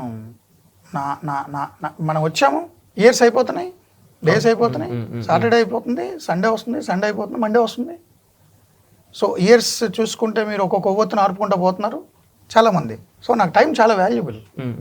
ఈ వాల్యుబుల్ టైంలో నేను పర్సనల్గా నేను ఎంత హ్యాపీగా ఉండాలి, హెల్తీగా ఉండాలి, చక్కగా ఉండాలి, ఉన్నంతలో సొసైటీకి నేనేంటి అనే అవగాహన ఉన్న నేను రీల్స్ చూస్తూ, కామెడీ చూస్తూ, ఎంటర్టైన్మెంట్ చూస్తూ నేను అట్లా అవను. నాకు క్లారిటీ ఉంది. సో మూర్తి గారు రిలాక్స్ అవ్వాలంటే ఏం చేస్తారు? నేను బుక్స్ చదువుతా, ఓకే, స్విమ్ చేస్తా, జిమ్ చేస్తా, అప్పుడప్పుడు ఫ్రెండ్స్తో సినిమాకి వెళ్తా. అది కూడా ఓన్లీ సెకండ్ షో. నా షో అయిన తర్వాత నా 8:30 వరకు కదా, అప్పుడు 7 to 8:30 షో. ఇదివరకు అయితే 9 to 10 షో. సో అప్పుడప్పుడు సినిమా చూస్తా. నాకు ఇష్టమైన పుస్తకాలు చదువుతా, ఇష్టమైన నటులకు సంబంధించి చూస్తా. మీకు ఆఫ్ డే ఉంటుందా సార్ అసలు వర్క్లో? లేదు, నాకు ఆల్ 365 days, ఆఫ్ ఏం లేదు. అంటే ఇప్పుడు ఐటీ ఎంప్లాయీస్ కొంతమంది వీకెండ్ కోసమే వెయిట్ చేస్తుంటారు. అలాంటిది మీరు ఎవ్రీడే సేమ్ వర్క్ ఎలా చేయగలుగుతున్నారు? అంటే జర్నలిజంలో ఉన్న ఇది అదే ఓకే, గొప్పదే. ఎవ్రీడే సేమ్ వర్క్ ఉండదు నాకు, ఎవ్రీడే కొత్త వర్క్ ఉంటుంది. ఓకే, బట్ నా షో ఓకే, కానీ నేను ఎవ్రీడే సేమ్ వర్క్ చేయను. నాకు ఎవ్రీడే కొత్త వర్క్ ఉంటుంది. ఈ రోజు నేను పొలిటికల్ చేశాను అనుకో, రేపొద్దు నేను సునీత విలియమ్స్ స్పేస్లోంచి ఎప్పుడు వస్తుందని చేస్తా. సైన్స్, పాలిటిక్స్, హ్యూమన్ ఇంట్రెస్టింగ్, సొసైటీకి సంబంధించిన ఇష్యూలు, సో సెలబ్రిటీలకు సంబంధించిన ఇష్యూలు, రోజు కొత్త వర్క్ వస్తుంది నాకు. ఆవకాయ నుంచి అంతరిక్షం వరకు సబ్జెక్టులు ఉంటాయి నాకు. నేను ఎవ్రీడే ఒకటే చేయను, నాకు కొత్త వర్క్, అందుకని కిక్ నాకు. ఓకే. ఇప్పుడు ఎలాన్ మస్క్ ఏం చేస్తున్నారు, ట్రంప్ ఏం చేస్తున్నారు, పుతిన్ ఏం చేస్తున్నారు, ఉక్రెయిన్ వార్ ఏమవుతుంది, లేదా గ్రామాల్లో పరిస్థితి ఏంటి, ఆ టన్నెల్ యాక్సిడెంట్ జరిగినప్పుడు ఏమైంది, రేవంత్ రెడ్డి గారు బీసీ కులగన్న ఏమైంది, కేసీఆర్ మళ్ళీ వస్తే ఎరగదీస్తా అంటున్నారు, వస్తున్నారు, ఏం చేస్తున్నారు, వైసీపీ జగన్ అసెంబ్లీకి వెళ్తారా వెళ్ళరా, చంద్రబాబు నాయుడు గారి పాలసీస్ ఏంటి, సూపర్ 6 ఏంటి, పవన్ కళ్యాణ్ గారు సనాతన ధర్మం ఏంటి, ఎన్ని కొత్త నాకు ఎవ్రీడే నాకు కిక్ ఉంటుంది. ఎవ్రీడే కొత్త కొత్త కొత్త కొత్త న్యూస్. ఓకే. దేశంలో ఏంటి, రాహుల్ గాంధీ ఇష్యూ ఏంటి, వామపక్షాల పరిస్థితి ఎలా ఉంది, కొత్త బుక్స్ ఏమొస్తున్నాయి, కొత్త మూవీస్ ఏమొస్తున్నాయి. ఇప్పుడు మీరు చెప్పిన టాపిక్స్ 1 year సరిపోతాయి సార్. కొత్త మూవీస్ ఏమొస్తున్నాయి, కొత్త మీమ్స్ ఏమొస్తున్నాయి. ఇప్పుడు బ్రాహ్మీ లిపి మీకు తెలుసు కదా. బ్రాహ్మీ లిపి అంటే అశోకుడు శాసనాలు, అతిగుంఫా శాసనం, కళింగ శాసనాలు, ఇవన్నీ బ్రాహ్మీ లిపిలో ఉండేవి. అంటే ఫస్ట్ స్క్రిప్ట్ సౌత్ ఇండియాలో కానీ సౌత్ ఏషియాలో కూడా, సౌత్ ఇండియా కాదు సౌత్ ఏషియాలో. ఇప్పుడు దాని నుంచే దేవనాగరి లిపి, నాగరి లిపి, దేవనాగరి లిపి, హిందీ, మరాఠీ, నేపాలీ దాని నుంచి వచ్చాయి, తెలుగు, తమిళ్, కన్నడ ఇవన్నీ దీని నుంచి వచ్చాయి. ఏదైనా రూట్స్ బ్రాహ్మీ లిపి. ఇప్పుడు కొత్తగా ఒక లిపి వచ్చింది, బ్రహ్మీ లిపి, బ్రహ్మానందం గారి లిపి, ఎవల్యూషన్. సో అవి ఏంటి, టెక్నాలజీ ఏంటి, మీమ్స్ ఏంటి, ట్రోల్స్ ఏంటి, సినిమాలు ఏంటి, సాహిత్యం ఏంటి, పాలిటిక్స్ ఏంటి, సైన్స్ ఏంటి, స్పేస్లో ఏం జరుగుతుంది, అంగారకుడి మీద ప్రయోగాలు ఏంటి, నాసా ఏం చెప్తుంది వెబ్సైట్, ఇస్రో డెవలప్మెంట్స్ ఏంటి, అంటే చిన్నపిల్లలు కథలేంటి, చైల్డ్ సైకాలజీ ఏంటి, సొసైటీ ఏం చేస్తుంది. ఇంత అవగాహన, ఇంత చదివి ఇంత ఆనందపడే ప్రొఫెషన్ అది. సో దీని నుంచి నాకు బయటికి వెళ్ళాలని ఉండదు. ఓకే సార్, ఇన్ని చెప్పారు కాబట్టి ఒక ఆఫ్ బీట్ క్వశ్చన్ ఉందన్నమాట. So do you believe in therapy? Therapy అంటే అదే సార్, కౌన్సిలింగ్కి వెళ్తాం, so I have a problem, దాని నుంచి బయట రాలేకపోతున్నాను, థెరపిస్ట్ దగ్గరికి వెళ్తాను. అంటే ఇప్పుడు కాన్వర్సేషన్ ద్వారా ఏదైనా మార్చొచ్చండి. కాన్వర్సేషన్స్ చాలా ఇంపార్టెంట్. ఇప్పుడు మనం ఒక థాట్ ప్రాసెస్లో ఉండిపోయాం, దీని నుంచి మనకి వే అవుట్ దొరకట్లేదు. ఈ రంగంలో ఎక్స్పర్ట్ ఉన్న వాడి దగ్గరికి వెళ్ళి మనం షేర్ చేసుకుంటే కాన్వర్సేషన్స్ ద్వారా మళ్ళీ మార్పు వస్తుంది. అది థెరపీస్ అంటే రకరకాలుగా ఉంటాయి, బట్ ఓకే, మాట మాత్రం మనిషిని మారుస్తుందని నేను నమ్ముతా. ఓకే. ఇప్పుడు మీడియాలో ఉన్న వాళ్ళైనా, సింగర్స్ అయినా, రాజకీయ నాయకులు ప్రసంగాల ద్వారా ఆకట్టుకోవడమైనా మాటే. మాట ఖచ్చితంగా మనిషి మీద ఇన్ఫ్లుయెన్స్ చూపిస్తుంది. ఆ ఇన్ఫ్లుయెన్స్ చూపించడం కోసమే ఇంత మీడియా, ఇప్పుడు డిజిటల్ మీడియా, ఈ ప్రయోగాలు, ఈ ప్రశాంత్ కిషోర్, ఇదంతా అదే కదా. సో మాట ఇన్ఫ్లుయెన్స్ చేస్తుంది. నేను అంతవరకు నాకు క్లారిటీ ఉంది. Okay. And do you believe in God? అంటే అదో పెద్ద ప్రశ్న అండి. ఇప్పుడు గాడ్ నమ్మితే చెప్పేది ఏంటి, దేవుడు మనిషిని సృష్టించాడు, దేవుడు సృష్టి చేశాడు, దేవుడు ఈ గ్రహాలను సృష్టించాడు, దేవుడు భూమిని సృష్టించాడు, మన జాతకాలను సృష్టించాడు, చీమను సృష్టించాడు, ప్రాణులను సృష్టించాడు, సృష్టికర్త. ఇది దీన్ని రివర్స్ ఆలోచించండి. దేవుని మనిషి సృష్టించాడు కదా. ఎందుకంటే హిందువులు రాముణ్ణి కృష్ణుణ్ణి సృష్టించారు, అంటే వాళ్ళ అవగాహన ప్రకారం. క్రిస్టియన్స్ దేవుడు ఉన్నాడు, క్రీస్తు దేవుడు బిడ్డ, మెస్సయ్య. ఇస్లాం అయితే అల్లా, అలాగే సిక్కులు, అన్ని మతాలు. సో ఎవరి మతంలో ఉన్నవాళ్ళు వాళ్ళు దేవుని సృష్టించారు కదా. సో ఆ రెండింటి మధ్య నాకు అవగాహన ఉంది. ఓకే, దేవుడు సృష్టి చేశాడా, ఓకే, మనిషి దేవుని సృష్టించాడా? నేను రెండు పార్శ్వాలు అవగాహనతో ఉన్న వ్యక్తిని. మనిషి కేంద్రంగా, మానవుడి కేంద్రంగా ఏదైనా రీసెర్చ్ జరిగి, ఏదైనా అభివృద్ధి జరిగి, శాస్త్రం డెవలప్ అయితే సమాజం బాగుంటుంది అనేది నా ఆలోచన. దేవుడు ఉన్నాడని చెప్పింది కూడా మనిషే. సో నా ఆలోచన అంటే మనిషి కేంద్రంగా చేయండి. మీ ఆలోచన ధోరణి, మీ జ్ఞానము, మీ విజ్ఞానము, మీ గ్రంథాలు, మీ శాస్త్రాలు, మీ ఎదుగుదల, మీ అభివృద్ధి మానవ కేంద్రంగా జరిగితే మంచిదనేది నా థాట్ ప్రాసెస్. ఇప్పుడు దేవుడు ఉన్నాడు లేడు అనే కొట్లాట అవసరం లేదు. దేవుడు ఉంటే ఈ దేవుడు ఉన్నాడు, ఆ దేవుడు కాదని కొట్లాట్లు, మతాలు. మీరు గాజా స్ట్రిప్, పలస్తీనా, ఇజ్రాయెల్ చూస్తే దశాబ్దాలుగా హాస్పిటల్స్ లేవు, స్కూల్స్ లేవు, చిన్నపిల్లలు చచ్చిపోతారు, రోజు బాంబులు మోత, ఎవ్రీడే. ఏం జీవితాలు, ఎంత క్షోభ. సిరియా ఎంతమంది వలసిపోతున్నారు. మత రాజ్యమే కదా, మత కేంద్రంగానే కదా ప్రపంచంలో ఇంత అహింస. నిజంగా దేవుడు ఇంత అహింసను కోరుకుంటాడా? బట్ దేవుడు కేంద్రంగా మీరు ఇంత అహింసను క్రియేట్ చేస్తున్నారు కదా, ఆలోచించుకోవాలి మనిషి. అండ్ మీరు చాలా ఇంటర్వ్యూస్కి వెళ్ళారు కదా సార్. సో ఏదైనా లైక్ ఎనీ ఇంటర్వ్యూలో ఈ క్వశ్చన్ అడిగింటే బాగుంటుంది, నేను దీనికి ఆన్సర్ చెప్దాం అనుకున్నా బట్ ఇంతవరకు ఎవరు అడగలేదు, అలాంటి క్వశ్చన్స్ ఏం లేదు. నేను యాక్చువల్లీ ఎక్కువ ఇంటర్వ్యూలు చేయలే. సినిమా రిలీజ్ అప్పుడు కొన్ని అది సినిమా ప్రమోషన్లో భాగంగా కొన్ని అది ఉంటుంది. బట్ డైరెక్ట్ ఇంటర్వ్యూ నాకు తెలిసి ఇంతే, టిఎన్ఆర్, మీరు, ఈ రెండే.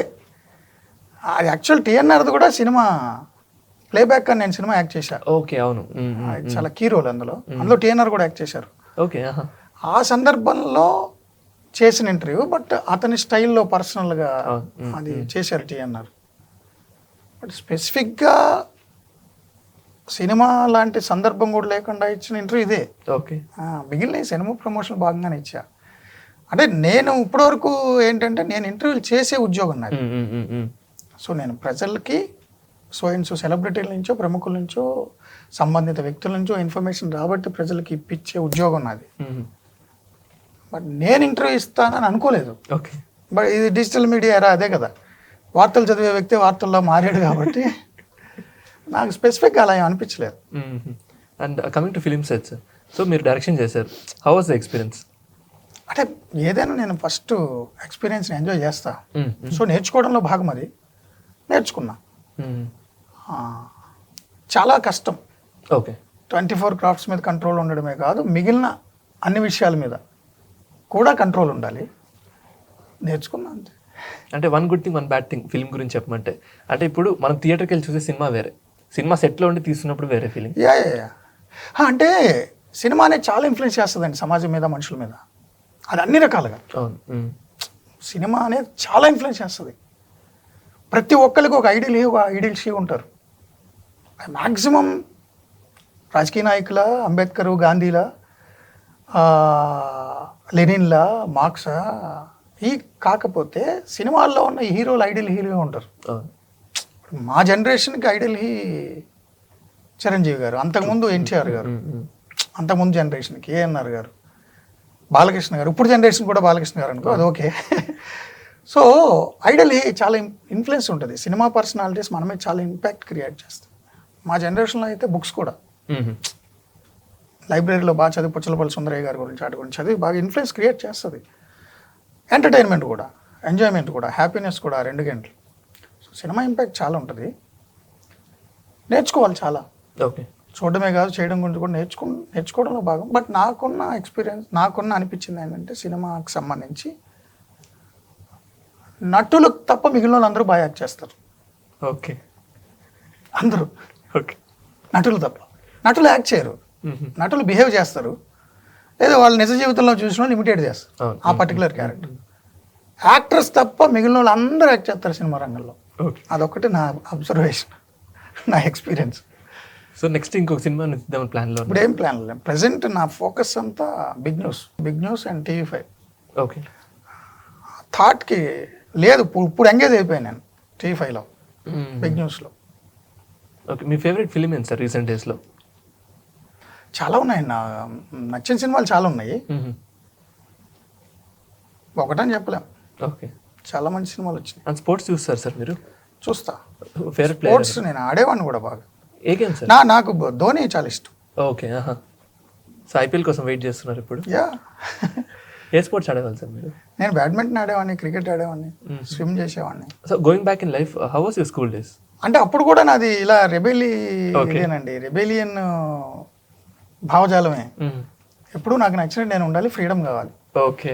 సో కండిషన్స్, ఈ టైంకి చదువు, ఆ టైంకి చదువు అట్లా లేదు. మా అమ్మ నాన్న కూడా నన్ను అట్లా హోంవర్క్ ఈ టైం చేసుకో, ఆ టైం చేసుకో, ఇలా చేయి అలా చేయని లేదు. చిన్నప్పటి నుంచి అదే. స్కూల్ డేస్ నేను బాగా ఎంజాయ్ చేశా,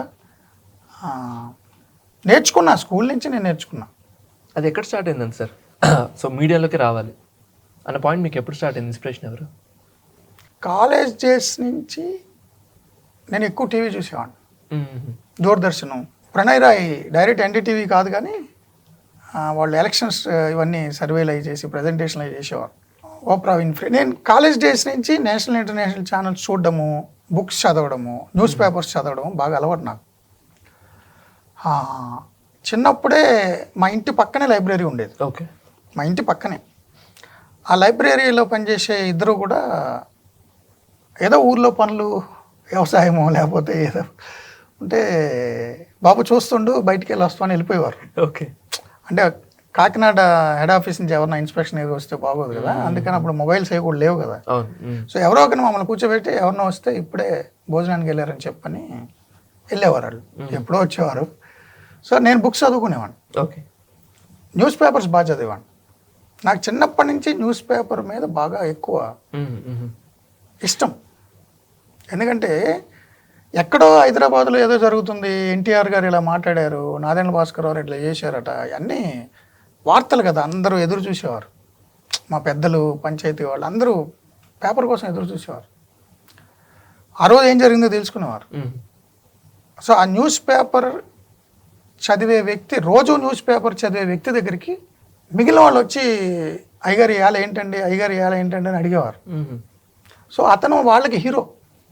ఓకే. సో నాకు చిన్నప్పటి నుంచి బాగా ఇష్టం జర్నలిజం అంటే. స్కూల్ డేస్ నుంచి ఇష్టము, కాలేజ్ డేస్లో అయితే టీవీ ఇవన్నీ. ఇఫ్ నాట్ జర్నలిజం, ఇప్పుడు మూర్తి గారు ఏం చేసేవారు? అంటే లా చేసేవాడినేమో. ఓకే. బట్ దానికంటే ముందు నుంచి నాకు జర్నలిజం ఇష్టం. ఓకే. జర్నలిస్ట్ని అయ్యా. డన్ సార్, అంతే ఫ్రమ్ మై సైడ్. ఇంకా ఫైనల్ థాట్స్ ఏమైనా ఉన్నాయా? Thank you. చాలా బాగా చేశారు, నచ్చింది. ఓపెన్గా మాట్లాడించారు మీడియా గురించి. Thank you. Yeah, purely personal కాకుండా సొసైటీ ఉపయోగపడే మీడియా ఫ్యూచర్ ఎలా ఉండబోతుంది, fake news, deep fake, AI and ఏది మంచి ఏది చెడు, సినిమా, మీడియా, నాకు నచ్చిన బుక్స్, ఓకే, అన్నిటి గురించి మాట్లాడారు. Thank you. నేను మీకు థ్యాంక్స్ చెప్పాను. Thank you. Thank you.